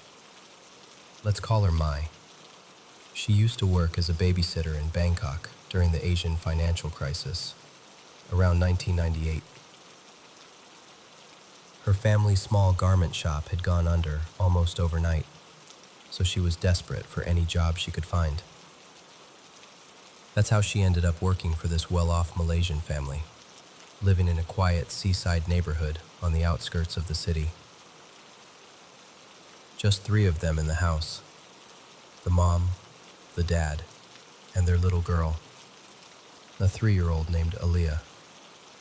Aaliyah, from the first day, was this tiny, clingy kid, super attached to her mom, always jumpy at small sounds, scared of strangers. But the house itself, honestly, Mai said it felt normal, calm even. 2 floors, lots of windows, a view of the water. She'd go in the morning, play with Aaliyah, feed her, clean up a bit, then clock out around 5 in the afternoon. Routine, quiet, nothing strange. For about a month. One day, the mom told Mai, "I'll be home late today. Can you stay a bit longer?" Extra pay, of course. And since Mai needed the money, she said yes right away. That evening, as the sun was going down, Aaliyah started getting really cranky. Whiny, clingy, just not herself. Mai assumes she was hungry or sleepy, so she went to the kitchen to warm some milk. She's there stirring the pot, half tired, half zoning out, when suddenly, Aaliyah screams. Like, full-on terrified scream. Mai drops everything and runs back to the living room. And Aaliyah is gone. Now, imagine that. You're responsible for someone else's child, and she disappears in the span of a minute. Mai said her heart just dropped, but she tried to stay logical. Aaliyah's only 3. She can't have gone far. So Mai starts searching the ground floor, calling her name, checking under tables, in the bathroom, everywhere. And then she hears it. Soft giggling from upstairs. She said it was that kind of giggle that kids do when they're playing with someone they really like. Except there was no one else in the house. Mai runs up the stairs, follows the sound, and it leads her to the master bedroom. The door is slightly open. She pushes it gently, and there, on the bed, is Aaliyah, sitting cross-legged, laughing, and poking at a doll. Mai feels this wave of relief. She's just glad the kid is okay. But as she walks closer, something about the doll hits her as wrong. It's about the size of a Barbie, but it doesn't look like any doll you'd see in a toy store. The skin looks too real. The hair is long and dark, like actual human hair. And then she notices the doll has fingernails and toenails. Not painted on plastic ones, actual little nails protruding out of its tiny fingers and toes. And when the light hits its face, she sees sharp, tiny fangs in its mouth. Mai told me, the moment I saw that thing, my stomach turned. It didn't feel like a toy. It felt like something that was watching. But at that moment, the doll was the least of her worries. She just wanted Aaliyah away from it. So she reaches out to pick Aaliyah up, and the kid suddenly screams. Blood starts dripping from one of Aaliyah's fingers. She's wailing now, holding her hand, and Mai is panicking, trying to see where the cut is, trying to calm her down. To make things worse, the house phone rings. It's the mom. She hears Aaliyah crying in the background and immediately asks, "What happened? What's wrong?" Mai, still in shock, can only say, "She's bleeding. Her finger is bleeding." The parents rush home soon after. Mai explains everything that happened and hands the doll over to the mom, thinking maybe it belongs to them. She goes pale, then furious. She turns to her husband and starts yelling at him. He snaps back, and suddenly they're both shouting at each other in a mix of Malay and Indonesian that Mai can't fully follow. She can tell one thing, though. Whatever that doll is, the mom did not want it near her daughter. Later, Mai would realize that night was when the hauntings really began. After that, the atmosphere in the house changed. Mai said she never felt alone, even when it was just her and Aaliyah. She'd be playing with the kid on the floor and feel this pressure, like someone was standing behind her, watching. Sometimes, out of the corner of her eye, she'd see a tall, shadowy figure at the end of the hallway. But when she turned to look directly, nothing was there. In the kitchen, while washing dishes, she'd hear faint whispers, soft, rhythmic, like someone reciting prayers in a language she didn't understand. There were no phones on, no radio, no TV. Just her and a 3-year-old. But the voices kept coming and going. This went on for months. By the 5th or 6th month, Mai had had enough. She needed the money, but she was worn down, exhausted from being scared all the time. She finally opened up to a close friend about it and told her, "I'm going to quit. I can't do this anymore." Her friend, trying to be supportive, said, "Okay, let me come over once. I'll keep you company, then you decide." A few days later, on a day when both parents were supposed to be out, Mai's friend came by. Mai opened the gate and greeted her, all relieved to finally have someone there with her. The first thing her friend says is, "Oh, I thought you said no one was home." Mai frowns. "Yeah, they're not. Just me and Aaliyah." Her friend looks up at the house, confused, and asks, "Then, who's that woman on the 2nd floor?" "The one with long hair, standing near the window." Mai turns around immediately. The window is empty. She tells her friend to stop joking. It's not funny. Then she pulls her inside the house. As soon as her friend steps in, she covers her nose and winces. "What's that smell? It's like something dead." Mai smells nothing. To her, the house is just the same as always. No weird odor, nothing. She laughs it off nervously and says, "Seriously, I don't smell anything. Come sit in the living room. I'll get you something to snack on." So Mai goes to the kitchen for a few minutes, and then she hears a scream. Not from Aaliyah, from her friend. She drops what she's doing and runs to the living room, just in time to see her friend bolting straight out the front door and through the gate, like she's running for her life.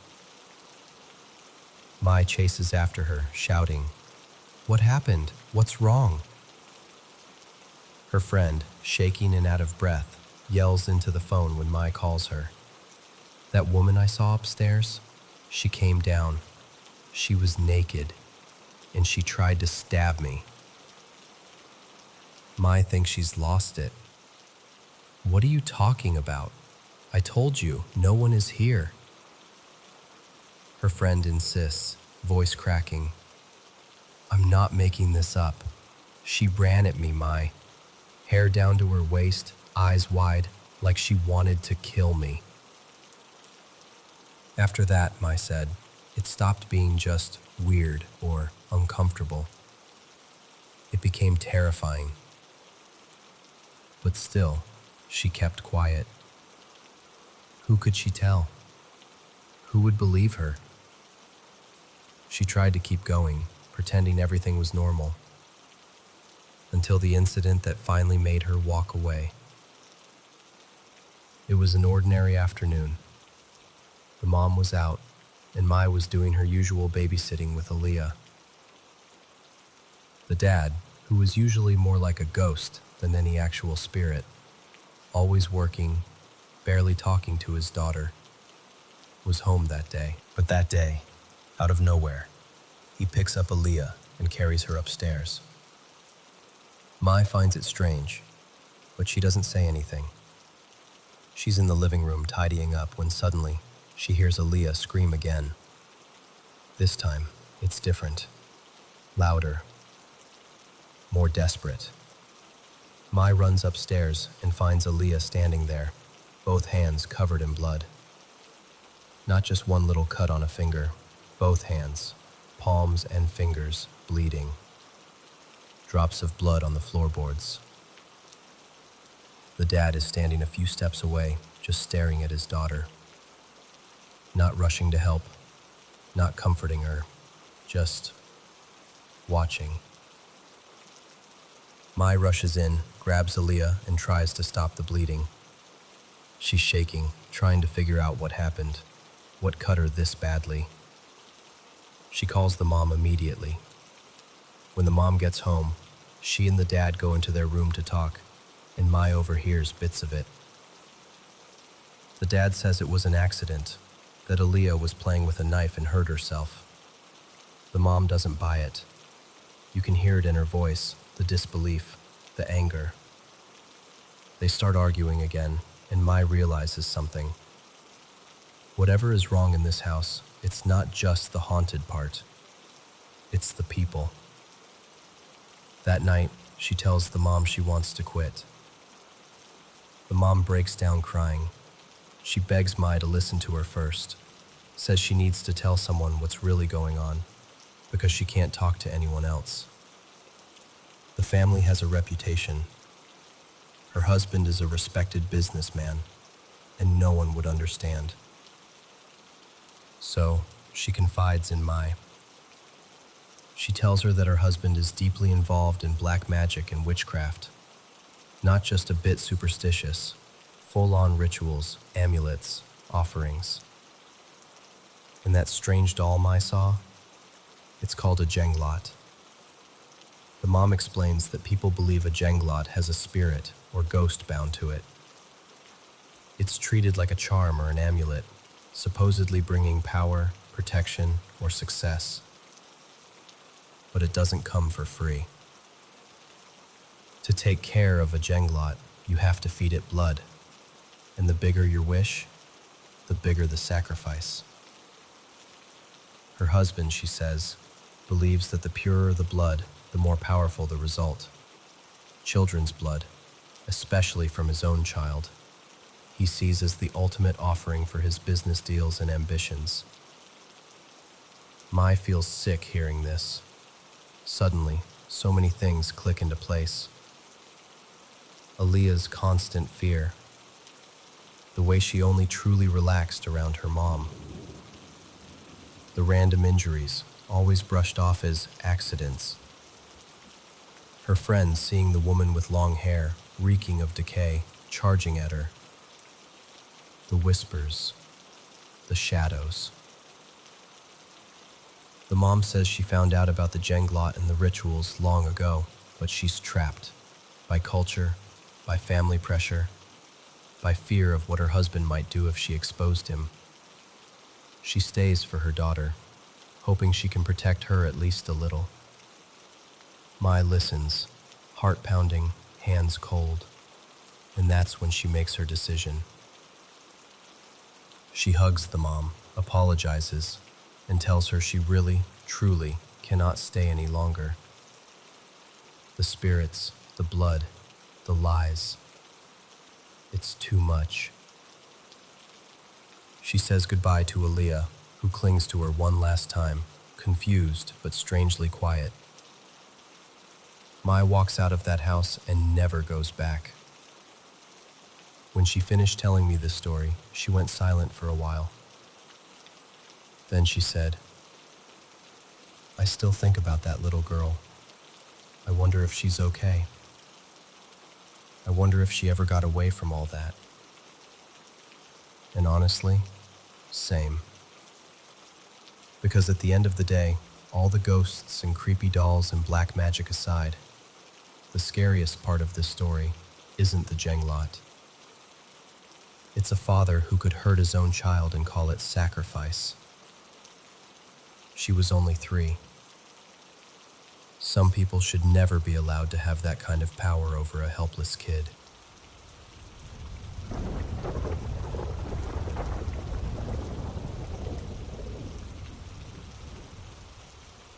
You know, it's funny.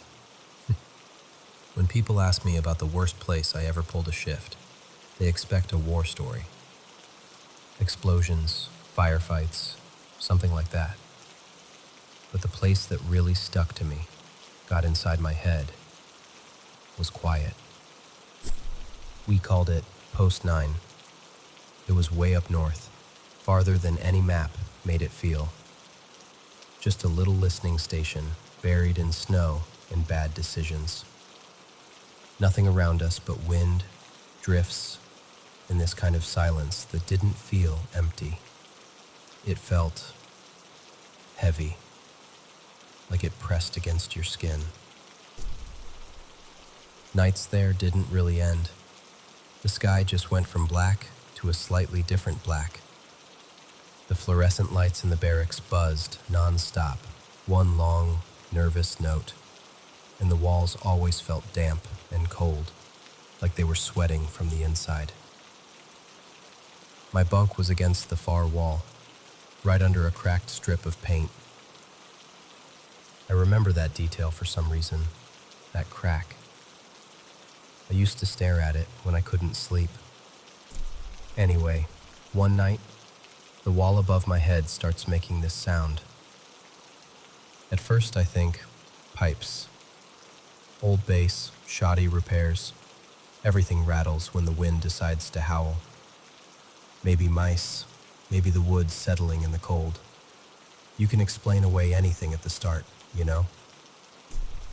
But this wasn't just creaking or tapping. It was shaping itself into something. Into my name. I'm lying there, eyes closed, almost asleep, and I hear it, right over my head. This breathy little murmur, pulling my name out of the plaster. I froze. I remember feeling my heartbeat in my teeth. I waited, holding my breath so I didn't make a sound. But it didn't come again. Just the buzz of the light and the wind outside. Next night, though, it comes back. Clearer. Closer. This time it doesn't just say my name. After it whispers that, it says, "Open it." I sit up so fast I almost fall out of the bunk. I can see my breath in the air, like steam from a kettle. Everything is quiet, but that kind of quiet that feels like someone's listening. So I whisper back, because of course I do. I say, "Who's there?" Nothing. Just the light flickering a little, doing that nervous blink it used to do when the generator was thinking about quitting. And then I hear, "I'm inside." So soft I almost think I imagined it. But I didn't. I knew I didn't. It had weight. You ever notice that? Some sounds have weight. They push the air a little different, like you can feel them on your ear, not just hear them. I told myself it was isolation. Too many nights without real sleep. You start to hear patterns in the static, voices in the fans. That's normal, right? But I pressed my palm flat against the wall above my head, and I swear to you, there was something behind it. Not moving much, just breathing. By the third night, I'd talked myself into and out of believing it maybe 100 times. I told myself I wouldn't do anything stupid. I'd ignore it, put in earplugs, pray the generator would die so the whole place would go dark and force everyone to move. But that whisper kept coming. Little things. My name. Open it. Sometimes just this slow, drawn-out breathing, like someone on the other side was trying not to cough. So that night, I snapped. I waited until my bunkmate, Malik, solid guy, never asked too many questions, was out on watch. Base was dead quiet. Just me, the humming light, and the sound in the wall. I grabbed my multi-tool, little thing with a short blade, and I started cutting into the paneling above my bed. I made this narrow opening and reached my hand in. It was colder inside the wall than it was in the room. Still air, dry, completely empty. No pipes, no nest, no hidden crawl space. Just hollow space between boards. I remember feeling this mix of relief and embarrassment, I guess. Like I'd just proved to myself how badly I'd been spooked. And then, from behind me, right by the door, a voice said, "Too late. I'm not inside anymore." I went cold all over, not just scared, emptied out. I turned around so fast I banged my shoulder on the bunk. No one was there. The barracks were empty. Every bed in perfect military order, lockers shut. The light flickered once, then again, then steadied like nothing had happened. I dropped the multi-tool. My hands were shaking so hard I couldn't even pick it back up. And then, right beside my ear, as close as if someone was leaning over my shoulder, I heard a whisper. Same words as before, same tone. But this time, it was my voice. Go back to sleep. I don't remember lying down. I don't remember closing my eyes. It's like that part got cut out of the film. When I woke up, everything was normal. The wall above my bunk, perfect, not a scratch, no cut, no crack bigger than the one I'd stared at 1,000 nights before. My multi-tool was gone, but my hands were raw. Little cuts across my palms and fingers like I'd been digging through something sharp. Dried blood under my nails. Malik came in from his shift, walked past my bunk and just stopped. Looked at me. His face was pale in that washed-out light, and his eyes had this far-away, hollow look. Like he'd seen something he was still trying to pretend he hadn't. He didn't ask what happened. He didn't need to. Because in that moment, just from the way he looked at me, I knew. He'd heard it too. Maybe not my voice, maybe not from my wall, but something had spoken to him as well. After that, the whisper stopped calling my name. It didn't tell me to open anything. It didn't breathe in the wall above my head. In some ways, that was worse. Because instead of hearing it, I started feeling it. You know when you're falling asleep and your body jerks because your brain thinks you tripped? It was like that, but inside. Every time I breathed in, there was this drag.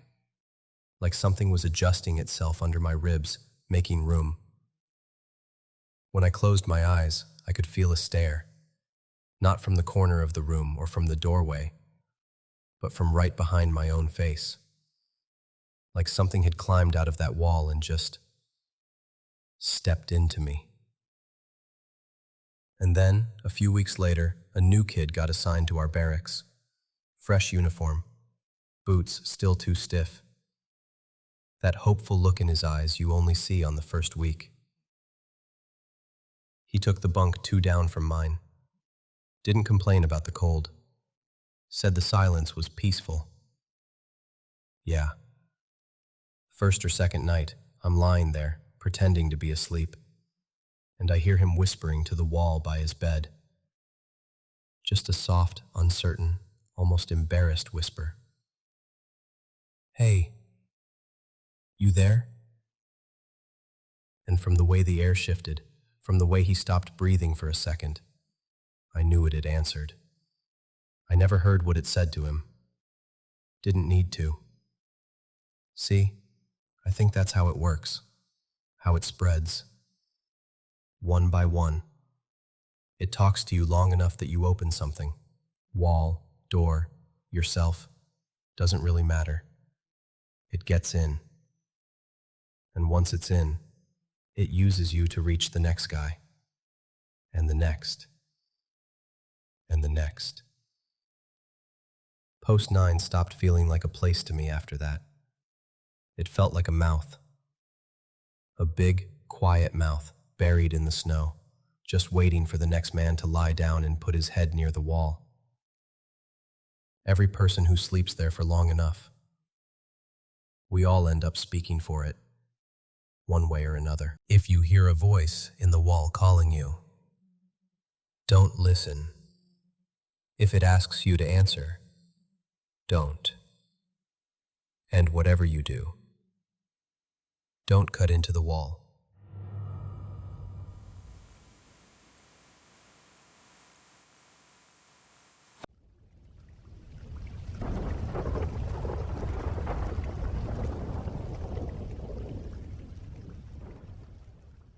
So, hey, I've never really told this whole story out loud like this before. I shared bits of it with my Aunt Rosa and my cousin Mia a long time ago. But lately it's been on my mind, and I kind of feel like maybe it's time to actually talk about it. This happened when I was about 14 years old. I was walking home from my friend Lena's house. She lived maybe 1.5 miles away from me, on the outskirts of our little town. Not quite full countryside, but still pretty quiet. I'd walked that route a bunch of times, even at night. Nothing weird ever happened. It was the kind of area where you know every bump in the road, every fence post, every porch light. That night, it was late, around 12:30 a.m. or so. I had one earbud in, music playing low, just kind of zoned out and walking like I usually did. And then, out of nowhere, this awful feeling hit me. It was like my body realized something was wrong before my brain did. My chest tightened, my skin went cold, and I suddenly felt like I wasn't alone anymore. Not in a, maybe someone's around way, but in a, something is watching you way. My feet actually stopped moving on their own. I pulled my earbud out and just stood there on the side of the road, listening. It was so quiet. No cars, no dogs barking, just my own breathing. I looked out to the side of the road, over this stretch of empty field that I'd passed 100 times. And that's when I saw it. There was this shape, a shadow figure standing out in the field. Not near a tree, not by a fence, just there, by itself. When I noticed it, it was already facing my direction, like it had been watching me the entire time. When its head turned a little, like it was really locking eyes with me, my whole body went numb. It was tall and dark and wrong. That's the only way I can explain it. Almost like those internet stories about Slender Man, but not exactly. It didn't have a clear face. It was more like a human-shaped hole cut out of the world. Like all the light around it just disappeared. I don't know how long I stared at it, but at some point it tilted its head. Just a tiny bit. And then it started running straight at me. I have never felt fear like that in my life. Every instinct in me just screamed, "Run." So I did. I turned and ran as fast as I could, full sprint down that road. My heart was pounding so hard I could hear it in my ears, louder than my own footsteps. I didn't dare look back, not even once. I was convinced that if I looked, it would be right behind me. By the time I reached my house, I was completely out of breath. Shaking so badly, my hands could barely get the key in the door. I slammed it behind me, locked everything, and just stood there in the hallway, trying not to cry. That night, I couldn't sleep. At all. I turned on my bedroom light, then my lamp, then even the little fairy lights I had on my wall. Like layers of safety that didn't really do anything. I sat on my bed with my back against the wall, knees up, just waiting for the sun to come up. At some point, though, my body must have given in, because I did fall asleep. And that's when the dream started. In the dream, everything felt normal at first. I was hanging out in the park with some friends from school, just talking and messing around. Then these two kids, a boy and a girl, maybe 8 or 9, walked up to us. They looked a little shy, and the boy said, "Can you help us?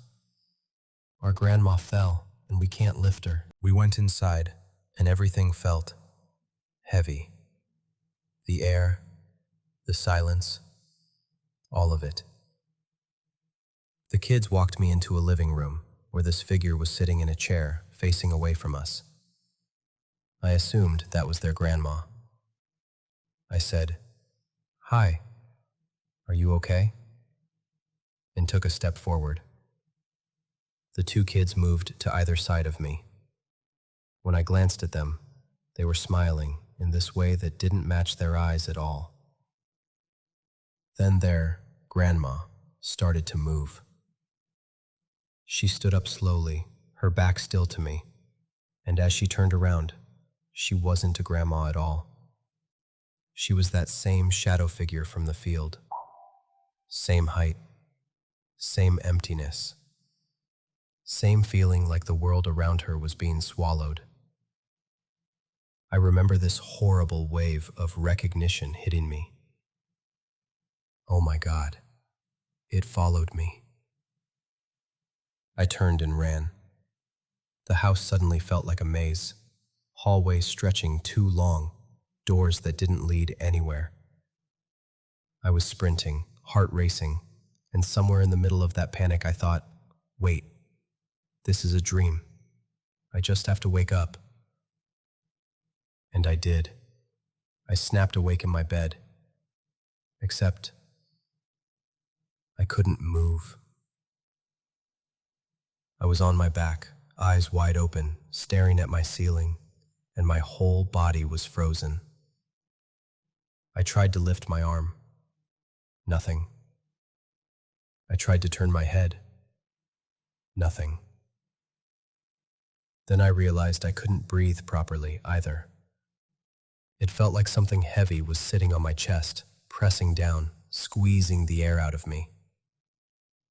Like hands around my throat that I couldn't see. I wanted to scream, but no sound came out.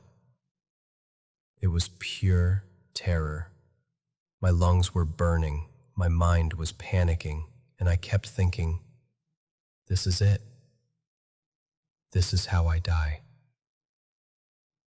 Then, just as suddenly as it started, it stopped. I could move again, but the second I caught my breath, I was back in the dream, still running through that house. This happened twice.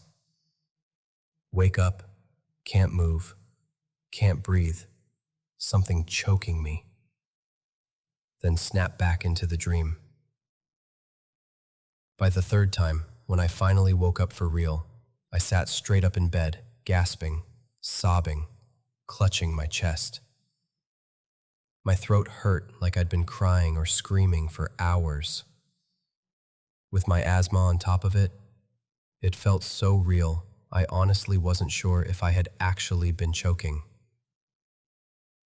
I grabbed my phone with shaking hands and texted my cousin Mia, even though it was the middle of the night. I just poured everything out in these long, panicky messages. The shadow in the field, the dream, the choking, all of it. She stayed up with me, messaging back and trying to calm me down. She even tried looking things up online, sleep paralysis, shadow people, whatever she could find. Back then, there wasn't as much info around, and nothing she found made me feel much better.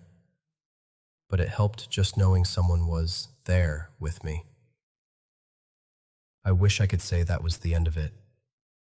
But a few days later, little things started happening around the house. One night, I had a couple of friends over. We were watching a horror movie in my room, which is kind of ironic now. The lights were off, just the TV lighting up the room. We were all squished onto my bed under a blanket. Out of nowhere, my curtains started moving. Not like a little flutter either. They began swinging, like someone had grabbed them and yanked them side to side. I felt that same cold fear in my chest, the feeling of being watched. My friends noticed it too. One of them laughed nervously and said, "You probably left the window open." So I got up to check, hoping that was it, because that would have been simple, right? But the window was closed. Completely. Locked. I remember turning back to them and seeing all their faces change when they realized it wasn't just a draft. The joking stopped. The room got really quiet, except for the movie. Then, as we were all just staring at each other, something else happened. Suddenly, one of the letters, the O from home, dropped to the floor. Just that one. No others moved. We all jumped. A few seconds later, another letter fell. The M from the same word. It was like something was picking them off on purpose. My friends completely lost it at that point. They grabbed their stuff and were like, "Yeah, no, we're going home, right now." So they left, and I was just alone with whatever this was. After that, things get fuzzy. I honestly don't remember a lot from that time in my life. It's like my brain kind of blurred that whole period out. I know I went through a really rough patch, mentally and physically. I was exhausted all the time, anxious, dealing with a lot of heavy stuff I didn't fully understand back then. Sometimes I wonder if that thing, whatever it was, fed off of that. Off the fear, the stress, the sadness. It's a strange thought, but it's hard not to connect the two when I look back. I'd love to say it's definitely gone now, that I did something and it disappeared and everything's fine. But the truth is, I don't know. Most days, my life is normal. I sleep, I work, I laugh. I go about my day like everyone else. But every once in a while, especially when I'm alone at night, or I walk past an empty field, I'll get this tiny prickle on the back of my neck. That familiar feeling of being watched. Not always, just sometimes. And I still have never walked down that same road at night again. So yeah, that's my story. I don't know exactly what I saw, or what followed me into my dreams, or what knocked those letters off my wall. Maybe it was all in my head. A mix of fear and sleep paralysis and a rough time in my life. Maybe it was something else. All I know is, it felt real. And a part of me still feels like, somewhere just out of sight, it's still there.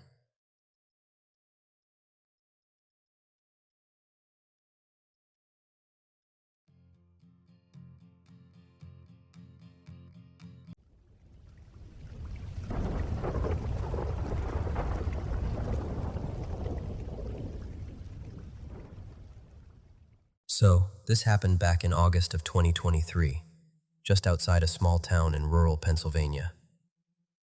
My mom has these friends, a couple named Mark and Elisa, and they asked if I could house sit for them while they took a trip up to Vermont.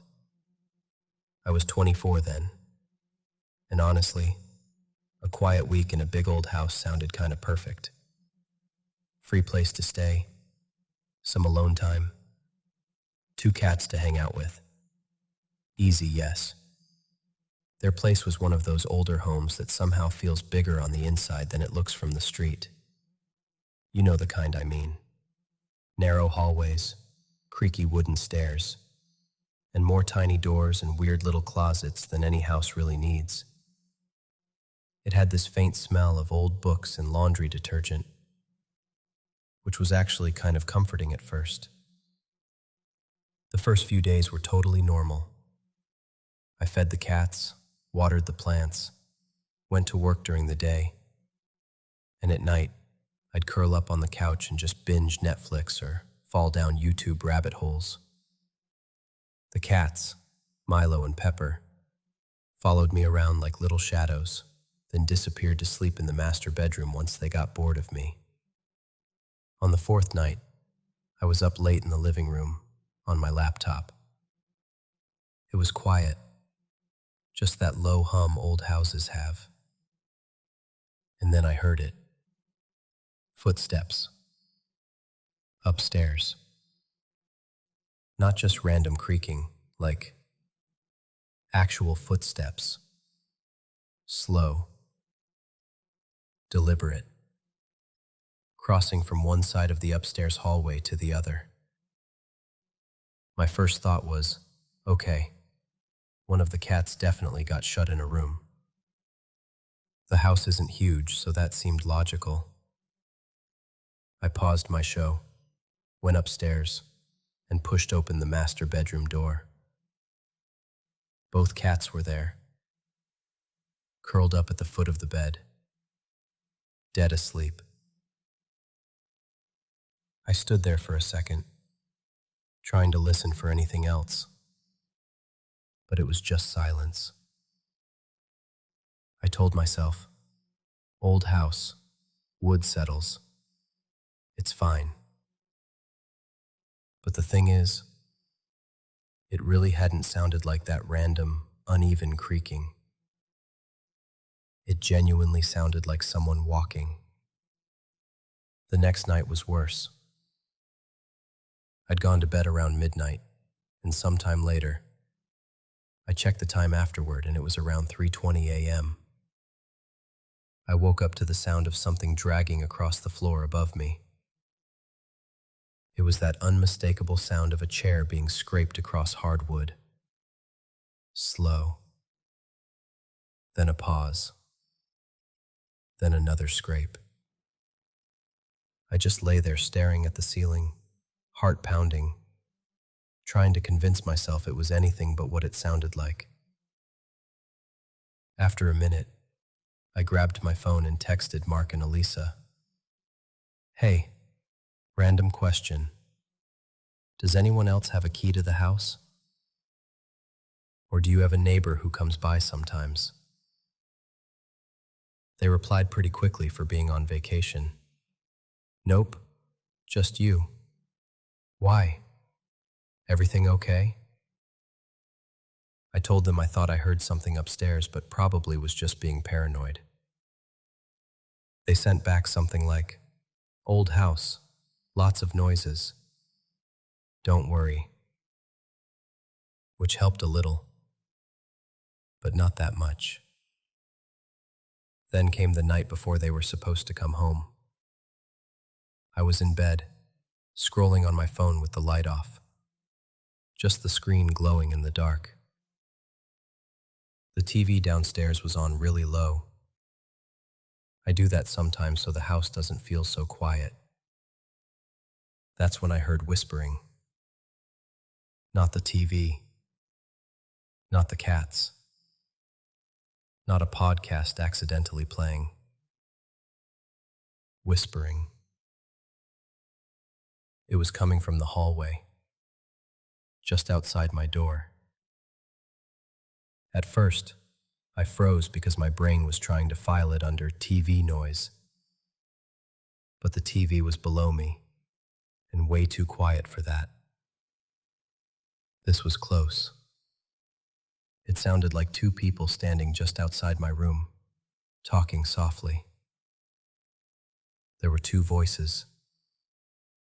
One sounded male, a little deeper and rougher. The other sounded female, softer, higher. They weren't arguing or anything. It was more like the low murmur of people trying not to wake someone up. I couldn't make out any actual words, just that soft, breathy tone of intimate whispering. Finally, I thought, okay, I have to at least look. So I used my phone as a flashlight, slid out of bed, and went to the door. The second my hand touched the doorknob, the whispering cut off. Just gone.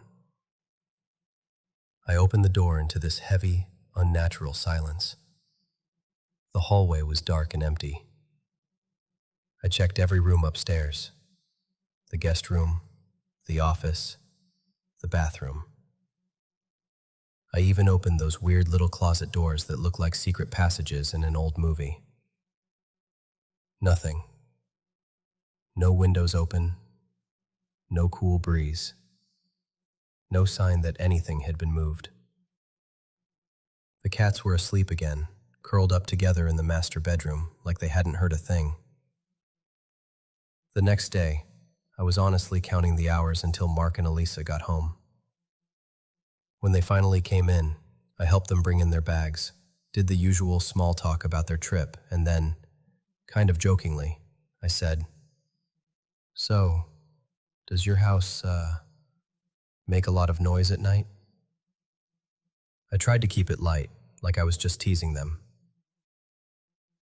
Elisa's smile dropped immediately. She went completely pale and glanced over at Mark. He just sighed, like he already knew where this was going. She asked, "What did you hear?" I told them, still half laughing to keep myself from sounding dramatic. The footsteps, the sound of the chair dragging, and then the whispering in the hallway. Two voices, a man and a woman. I even said, "I know it sounds ridiculous, but it honestly felt like somebody was standing right outside my door." Elisa's eyes got shiny, and she said, very quietly, "You heard them too?" That's when my stomach dropped. They told me that every single house sitter they'd had over the years had mentioned something. Hearing people talking upstairs, or someone pacing in the hallway at night. One person even left early because they were so freaked out. They'd had the place inspected for everything. Bad wiring, strange drafts, animals in the walls. Nothing. No structural issues, no raccoons, no loose pipes making weird sounds. Mark said he'd once tried to stay up all night in the hallway with the lights off, just sitting there, waiting to hear the voices. He heard footsteps a couple of times, but never saw anything. No shadows, no figures. Just that feeling of not being alone. And I'll be honest with you, I didn't really believe in ghosts before this. I still don't know exactly what I believe now. I've stayed in plenty of old houses, family cabins, older apartments, creaky rentals, and none of them ever felt like that house. There was this awareness to the sounds, if that makes sense. Like they weren't just random noises, they felt intentional. What sticks with me the most isn't even the footsteps or the dragging chair. It's those whispers. The way they sounded like they were right there, inches from the other side of my door, trying not to wake me. I couldn't tell you a single word they said. It was more the tone, the presence of it, like someone leaning in too close in the dark. So yeah, that's my house-sitting story. If you've ever experienced anything similar, especially in an older house, I'd honestly love to hear about it. Part of me really wants a logical explanation, like some super specific way sound travels in old homes that makes it seem like voices and footsteps. But another part of me is starting to accept that maybe there are some things we just don't have neat explanations for. Either way, I still think about that hallway sometimes, and I still sleep with my door all the way closed now.